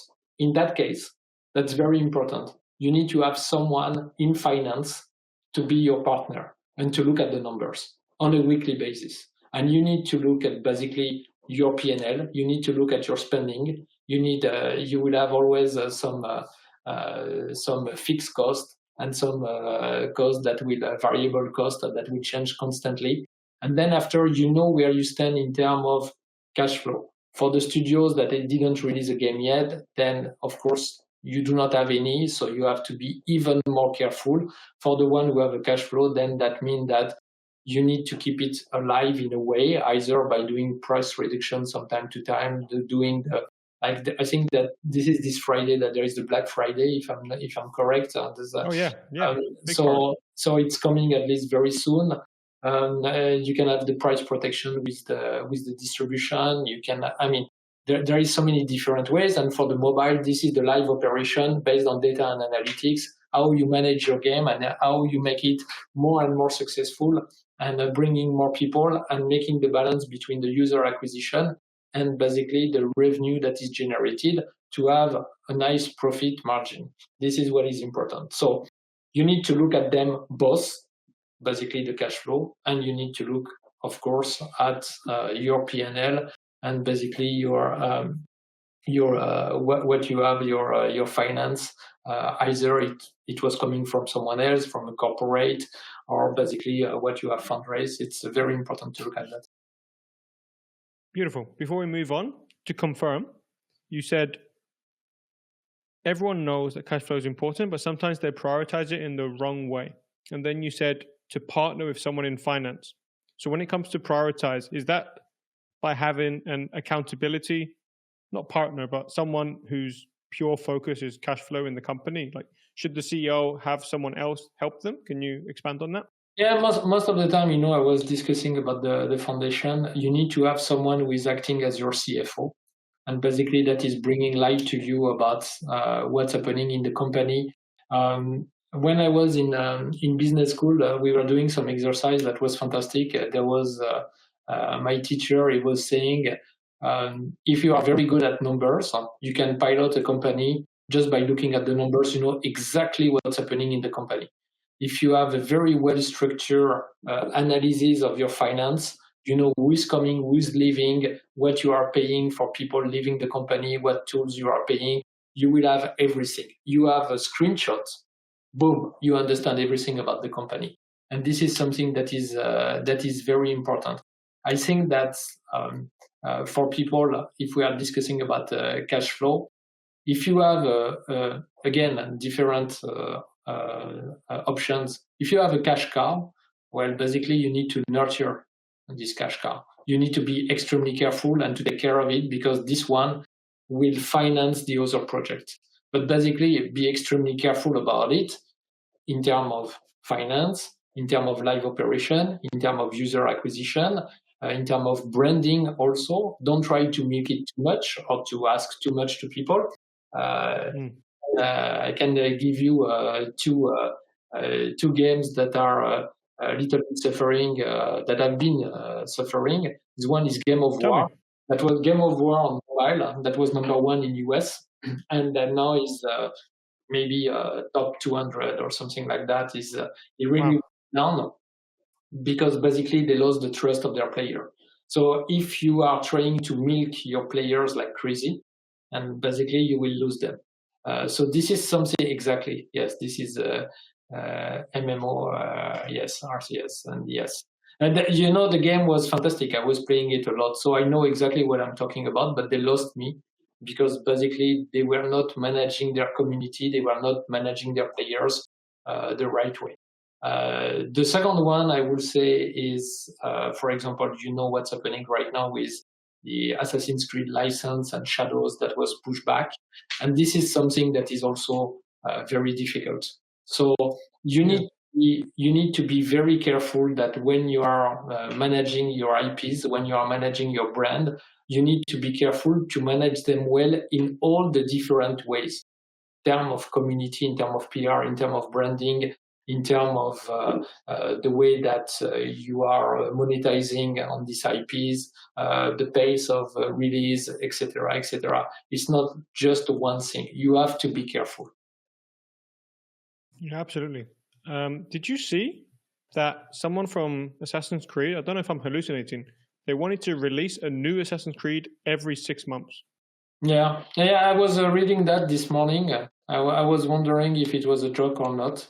Why is it a joke? Because this is exactly the opposite of what they should do. It's basically that's why I'm saying that. First, there is a lot of fake news, of course, but then what you have to be careful is that you have all the people who are saying, you know what, Star Wars Outlaws was full of bugs, it was not well finished, etc., etc. So it's not what you call a AAA title or even a quadruple A title for some of them. So basically, you cannot say that, okay, we understood you, we will release even more. So that's why I take this with a grain of salt, this piece of news. Yeah, I'm actually looking at a Reddit post now, because they do side projects as well, like they do remastered spin-off games. So who knows? It'll be interesting to see. Alrighty, we'll go back to the wheel. I'll be a good podcast host. There is an interesting question from Ali about reading the data. He's putting it back again. Yeah. So basically, yes, Ali. The difference I make is here I'm talking much more about the P&L. And I'm talking much more about the finance of your company. I'm not talking that much about what you will say, the data and the KPIs, which is different. You are right that the way that to read the information is extremely complicated. And there is basically data analysis. That's why it's always a department, data and analytics, because basically you can have the numbers say anything you want in some ways. Is it good? Is it bad? You can play with these numbers. And this is also a problem to convince the VC, because this is a game of, I consider this number is good, and what about this? But then after there is the reality check. The reality check is basically what are your fixed costs, what are your variable costs, what is basically your cash flow, what you are generating with your game, what is the cost of the team of the game that is basically generating your cash flow. Is it too much, not enough? And how are you basically optimizing your sales? How are you working with R&D basically to bring some innovative elements? How much money are you putting into your next game? Well, basically, this is the kind of thing that you need to look at. And usually these numbers are quite real because they are money. And basically, this is a KPI. You can say, yeah, 38, 39, we are making some progress. But here, when you are in the red, well, basically, you are losing money with your company. You will run into a big problem from the banks and from your employees very quickly. So there is nothing worse to hear companies that, thank you, and that are basically not paying their employees. Again, this is a lack of maturity of not taking the responsibility at the management level. Maybe because they didn't know, so that's why I'm always saying the foundation is to discuss the numbers with someone who can help you. That's extremely important. Beautiful. Lovely clarification. We'll move on back to the wheel.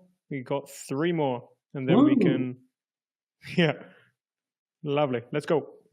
Let's go.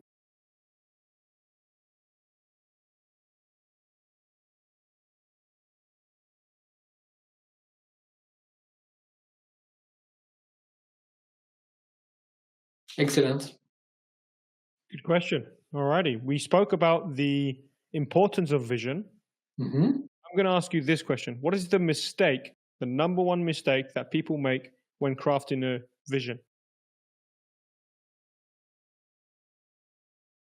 I don't think, I think that maybe one of the mistakes, I don't think that there is a particular mistake, but I think that one of the mistakes is to confuse the vision with some objectives and basically some goals or some key result that they want to achieve.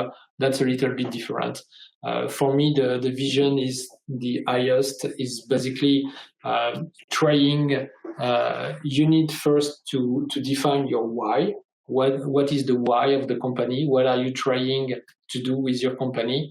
Most of the good way to think is, okay, I'm trying to solve this problem, or I'm trying to bring this solution to the world or to the people, or I'm trying to bring this vision of gameplay that doesn't exist in terms of innovation, for example. That's some possibilities. But what is important is your vision should be based also on your values. This is something that is extremely important. And what I have seen that, you were saying why some companies that are very big are still innovative and etc. I think because they have very high values. Is basically they are very strict with them. And again, I'm sorry that I have to always bring back Blizzard, but that was the case. They have their 8 values, and your values will become your beacon. Whatever you are doing, you can do. I think that was Naughty Dog that was doing Jack and Dexter, and basically now they are doing Last of Us. And I don't think these games are the same, but I think that basically their value remains the same. Is basically to reach for excellence, and there is values is something that is higher than when people are coming to your company. They are coming to more than XYZ company.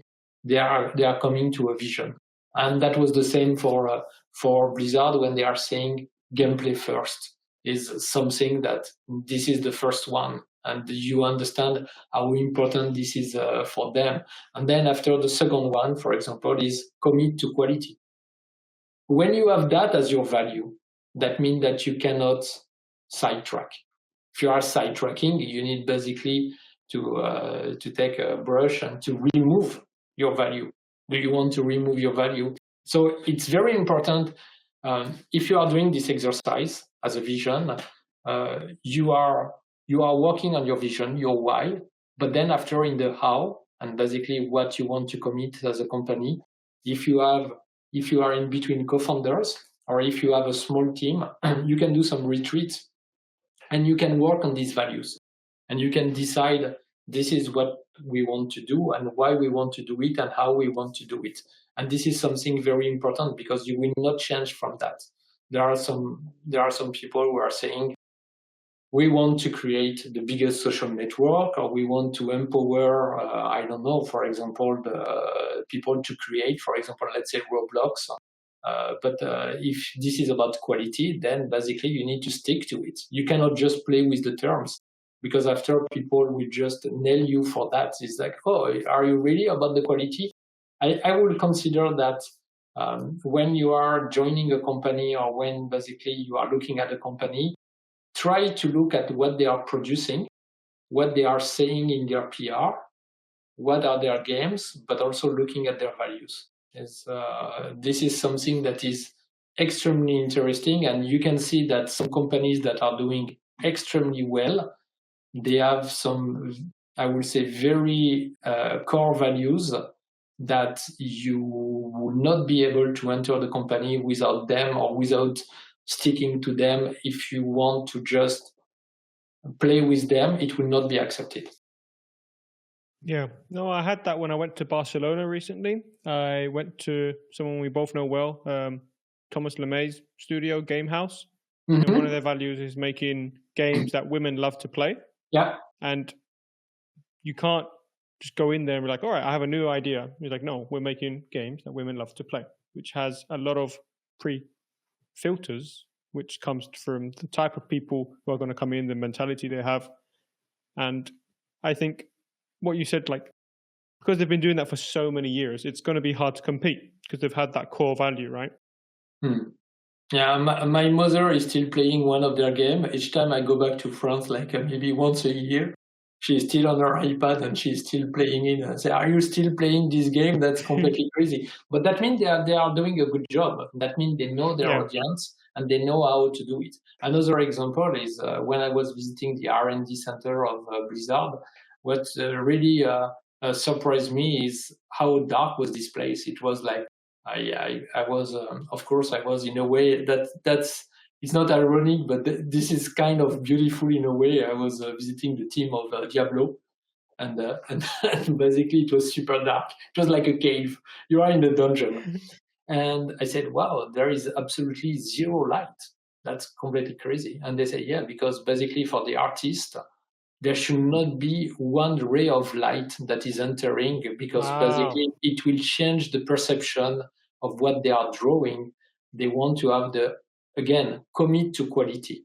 After, everything is basically subjective. You can think whatever you want about their game, but basically the way that they are creating their games is like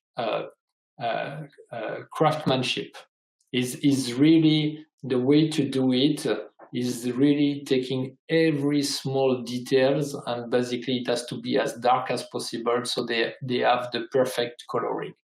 So if you want to play Diablo the best, play at night in the dark.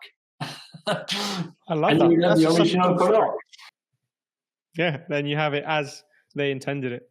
I'm going to ask a question which is a bit more personal. Because I think it might relate to some people here who have smaller studios, and then we move on to the next topic. So I've started a business in April, and as you were talking about culture and the vision and the values, I haven't really written them down or communicated the values to my team, which is my brother, and now I'm starting to think that is a mistake. And I was like, okay, what value should I have? And then what came to me was bringing people together, because ultimately that's what I'm doing. My question is, if I say my values is bringing people together, should I be measuring out like metrics and then holding myself accountable to those values and making sure that the metric isn't like money related? Otherwise, it's kind of like, well, it's not really a value if it's just about money, right? So my question is, should I be measuring metrics against my values? My opinion, it's only my opinion, absolutely not. You should not. It's basically the values are outside of money consideration because basically the money is kind of a trick that is changing everything. People act differently with money, and basically if you put the money into it, that will change what you are doing. We are facing difficult times, so basically we cannot commit to quality anymore. That is not acceptable. The value should be correct and should be the same, whatever you are super rich or you are super poor. There is no reason that the values it's exactly like if you are telling me, for example, since you were saying that you are working with your brother, family first, okay? Then basically, what kind of KPI do you want to bring to your brother? Is like, you know, that's the problem. The values, for me, it's transcend just the thing about the money. You can have you can have an excellent quality game made by one person because you have to put things into consideration. That's very important. And of course, people are much more vocal when you have a team of 1,000 people and the game is full of bugs. There is a reason, because there is 1,000 people. So what is your value is something that you should stick, whatever is the size of your team, and you can make an excellent, good quality game that is not costing a fortune. That's Perfect. it. So money should not affect the No. way you see values. And No, because the value is here, and this is your beacon in what you are driving your initiatives. This is something that is important, but the value needs to be general enough. So basically, you cannot pinpoint, oh, this is based on this KPI or something like that, or whatever will happen. I will change my mind and I will pivot. And it's not that easy. Usually, the values are engraved in a way. beautiful. Alrighty, we go back to the wheel. 2 more spins. Let's go.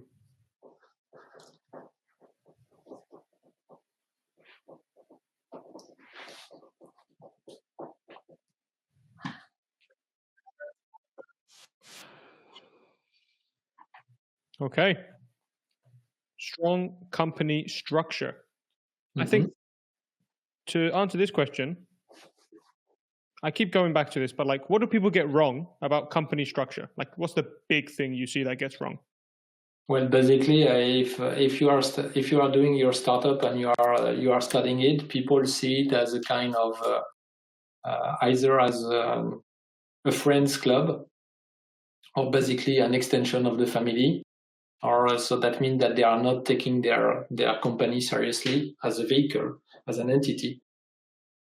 And this is something that is dangerous. They consider this is friends and family playground, and this is not very serious. So that I will say this is the biggest mistake. What's the solution? The solution is the following. Shooting right, the answer is basically when you start your company, and this is something I was reading recently, and this is more about entrepreneurship.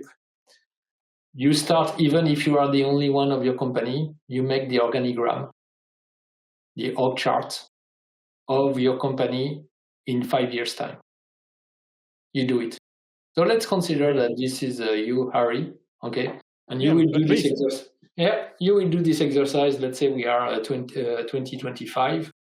You will define what is the company of Harry by 2030. You will create the org chart with all the different department, division, all the different people. And you will tell me about what's the point, Alexis. And here comes the point. It's basically, it's forcing you to put in place the structure of what you will need and what you are trying to put in place. Second thing is that, and you will say, that's a little bit stupid, but not that much, you will see. You will put your name everywhere. So you will have your blogs. For example, you need someone that is, I don't know, community management, for example, or like PR. And basically you will put your name, you will put Harry, you put everywhere. And now you will know your structure. And by knowing your structure, you will know what are the priorities in terms of recruitment, who you need to recruit, and basically your game of life. What I said before, a company is a kind of role play, a kind of game, a game of life. That's basically you will have to complete your structure by 2030, and you will have to fill it out. And basically you will know that this is the correct thing because you have created the org chart from the beginning, started with yourself doing everything.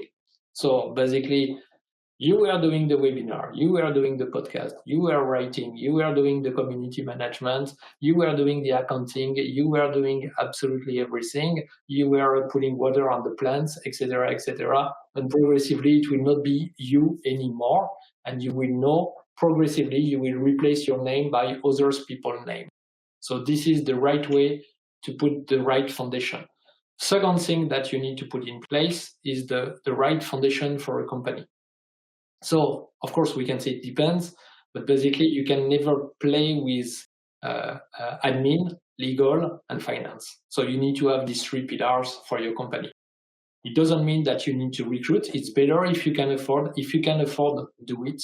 But basically, you can always have a lawyer as someone that you are paying outsource.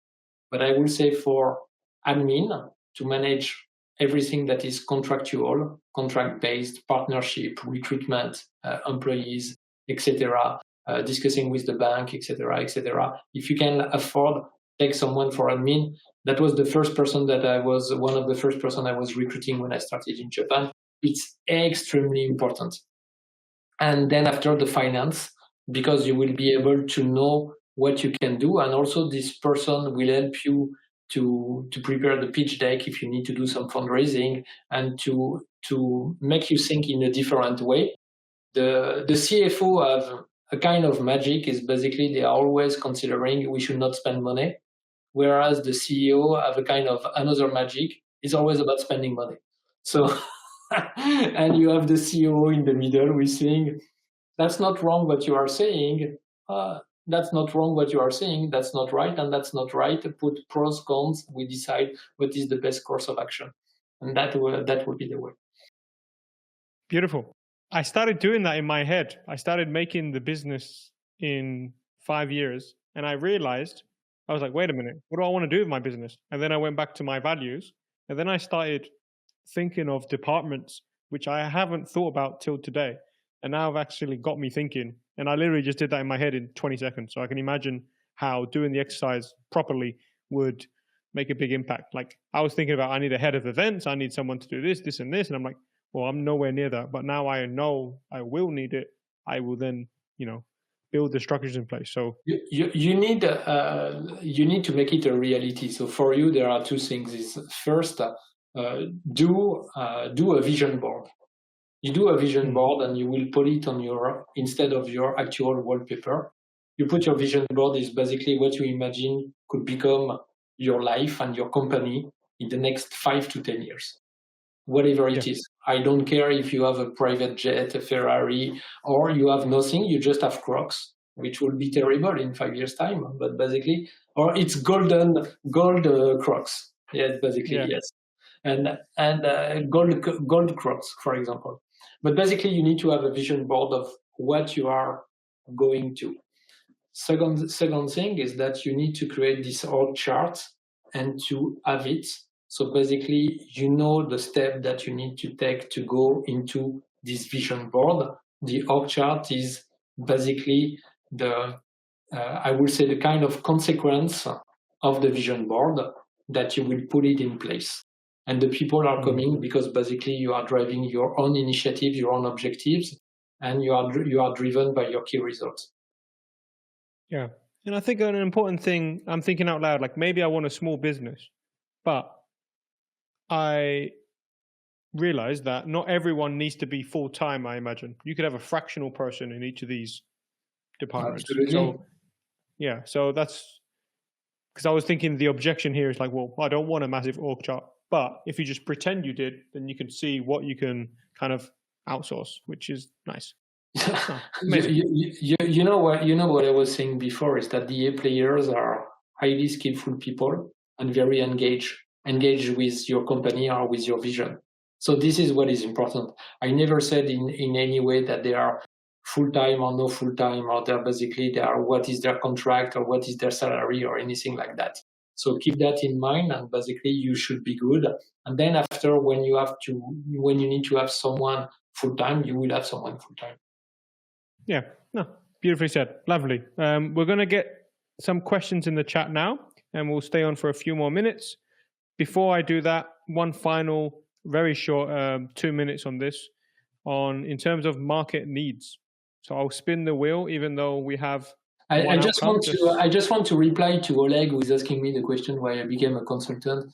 I think that that was something in a way. I don't know if it is a kind of a destiny, but when you are saying leading a bigger organization, first, a career is a journey, and you never know which direction it will take. So I am absolutely not against the corporate world. It doesn't mean it will not come back to me. Maybe it will come in a big way or in a small way. I absolutely do not know. But this is something that I absolutely wanted to do as a consulting service, because I think that having worked with so many different kind of companies, from the smallest one to the biggest one, there are some big problem of management right now. I think that there is a lack of good management in this game industry, and that's why there is so many layoffs. Yesterday, I was reading that 21% of people were fired the past year in the gaming industry in Europe. This is tremendous. This is gigantic. And this is not normal. People should not accept that for normal. The second part of my explanation is that I have worked for startup in Berlin. I have worked for studios being part of bigger companies. I have worked for entities being part of bigger companies. I have worked for gigantic companies like Bethesda, $1 billion, like Blizzard, $2.5 billion. So I think I have worked a little bit in all the different directions. When I was working in Japan, I was always replying to the Japanese, I will be in Japan for life. Then a few years after, I was in Korea. Then after, I said, no, I will stick in Korea. Then after, I was back in Japan.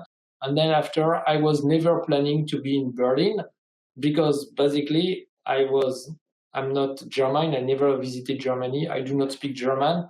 And this is one of the reasons I wanted to come because I knew nothing about it. So I said, this is interesting because that's a little bit my way of life is to challenge myself. So I think that right now, my project is to bring value to the companies and to the people by bringing my expertise and my background. There are few consultants in the video game industry, not that much. And I think this is a mistake. Maybe we are a little bit too much in advance. I don't know. There will be more and more people. But I think the companies would really gain from having more expertise and bringing more maturity. In fact, in most of other industries, you have always a ton of consultants. It doesn't mean they are the one taking the decision, but they are here to bring some values and different opinion. It can be being part of the board of directors, a strategic advisor, it can be consultant, it can be a fractional CEO, CEO. It depends, but basically there is some value in having some mentoring, coaching, strategic advisor. That's for sure. Beautiful. Well said. I'll get the final. The last one. Point. What was the last one? Tell me. I closed it. Let me find it. 1 second. Understanding market needs and trends. So let's just chat about the market. What do you think about the market going into 2025 in terms of how should one understand the market? I think that right now there is a lack of innovation because of the big budget. I think that when you have sorry? I said, oh, wow. I didn't expect you to say that. So there's a lack of innovation right because the budgets are too big?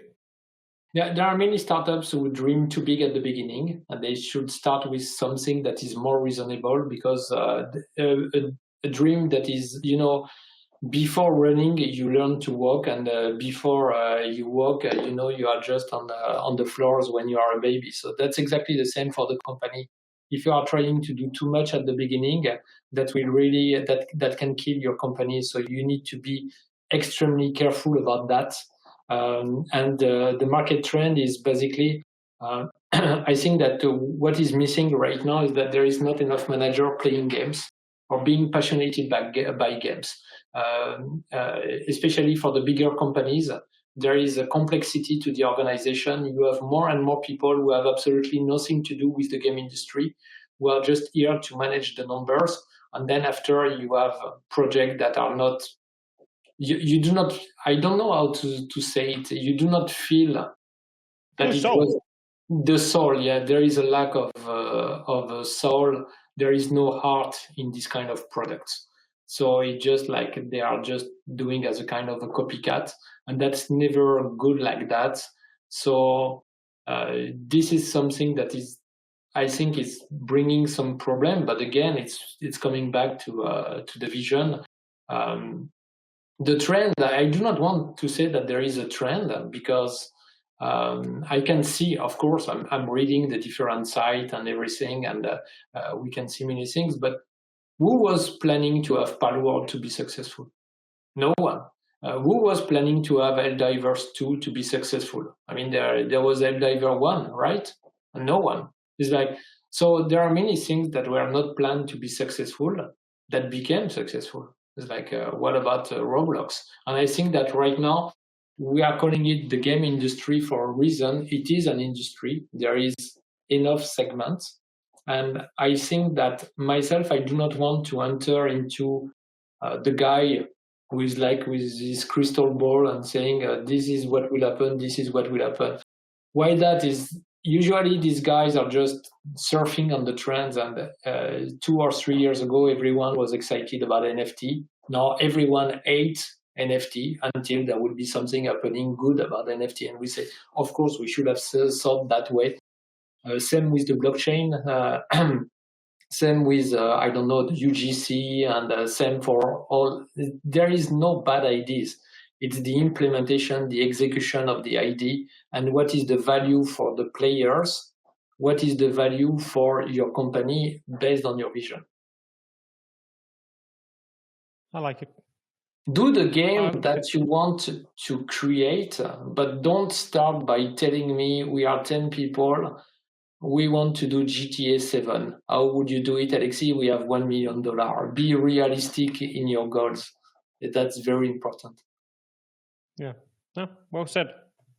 Okay, I'll have a couple questions before you sign off for the night. But first of all, big thank you, because you've given me 2 hours and 20 minutes on. Thank you. It's always long with me, and very famous for that. Yeah, but yeah, I've literally marked moments for clips for my editor later. 1, 2, 3, 4, 5. Yeah, like 12. So I mean, we got for me, this webinar is a fantastic chance to interact with people. It's a fantastic chance to basically to bring as much value as I can to help people and to try to give them. I cannot say that they will take right away some decision, but food for thoughts at least, and that will be a big win for the night. And then after, if we can make the best of it in terms of learning, that's fantastic. I'm very happy for it. No, thank you. And thank you, Mikhail, for the nice words, and Ali.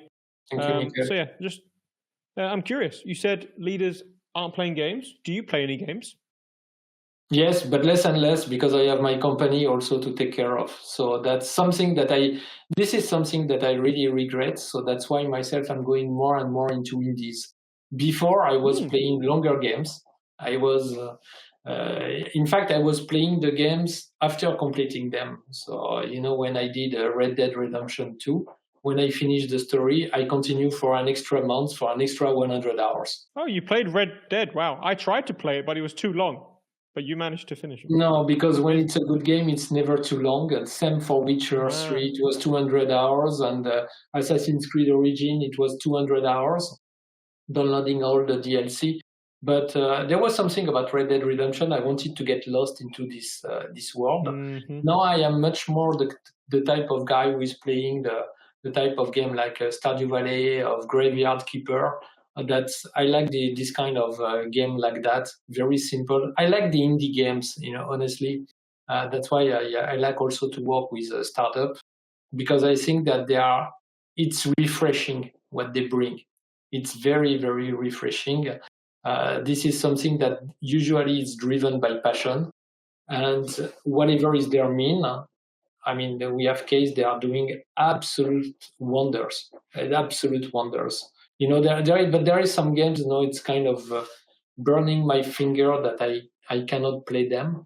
It's I feel very bad for that, and I think it was. I'm not sure if it is okay. We are the 6th, so maybe it's today that it is released. There is a game that is called Ants that was made by a French team of 30 people. And it's based on the book about it's becoming kind of RTS with ants, and it Empire was done... of Ants. Sorry, is it called Empire of the Ants? Is it? I'm wondering. PlayStation 5 2 days ago. Yeah, it was made by Tower 5. Yeah, Empire of the Ants. Yeah, exactly. So this game is done by a team. So you were talking before about your $1 million project, the very title. This is exactly what you have. 30 people done with Unreal Engine 5.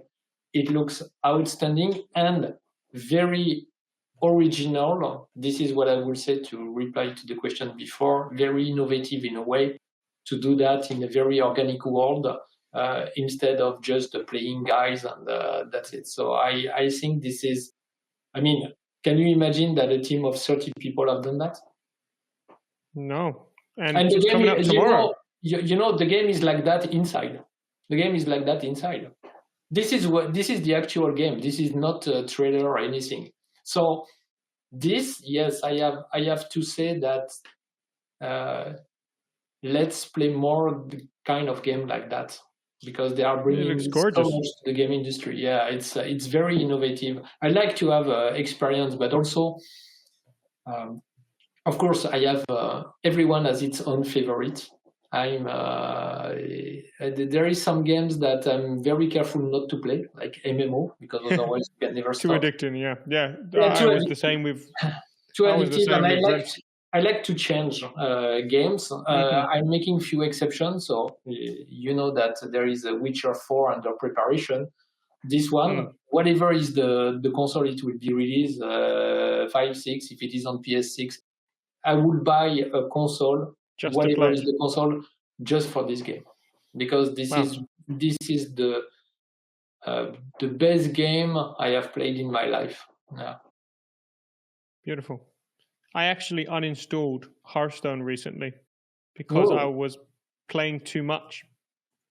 So I go through phases. I was playing Hearthstone and I was doing like an hour or two a day. And how do you have time to play? How do you have time? Exactly, I don't. So I uninstalled it. No, or you had too many things to do. No, but I think this is super important. And in a way, you know, when you have a company that is well structured, well organized, then basically you do not have to be the guy who is doing everything by himself. And this is a little bit our situation, because we have new companies.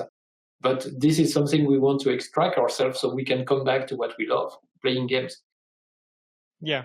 And yeah, we're working on it. Perfect. We've actually kept a steady viewer count for 2.5 hours, which is amazing. So I'm going to end it there for Alexis's sake and everyone at home. But yeah, I just want to say thank you again, Alexis. Thank you very much. Thank you. For everyone that stuck around to the end, please connect with Alexis. He's kindly mentioned he's happy to have a couple chats with people that have come. So if you just DM him for that clarity call, take advantage. And everyone at home, thank you. You've been listening to the Gaming Playbook. You can follow the podcast on YouTube or wherever you listen to podcasts to see the recap. And if you haven't already, you can connect with me if you want to find new events like this, or if you just want to chat. But thank you again, Alexis, and have a good night, everyone. Thank you very much. Thank you, everyone. Thank you.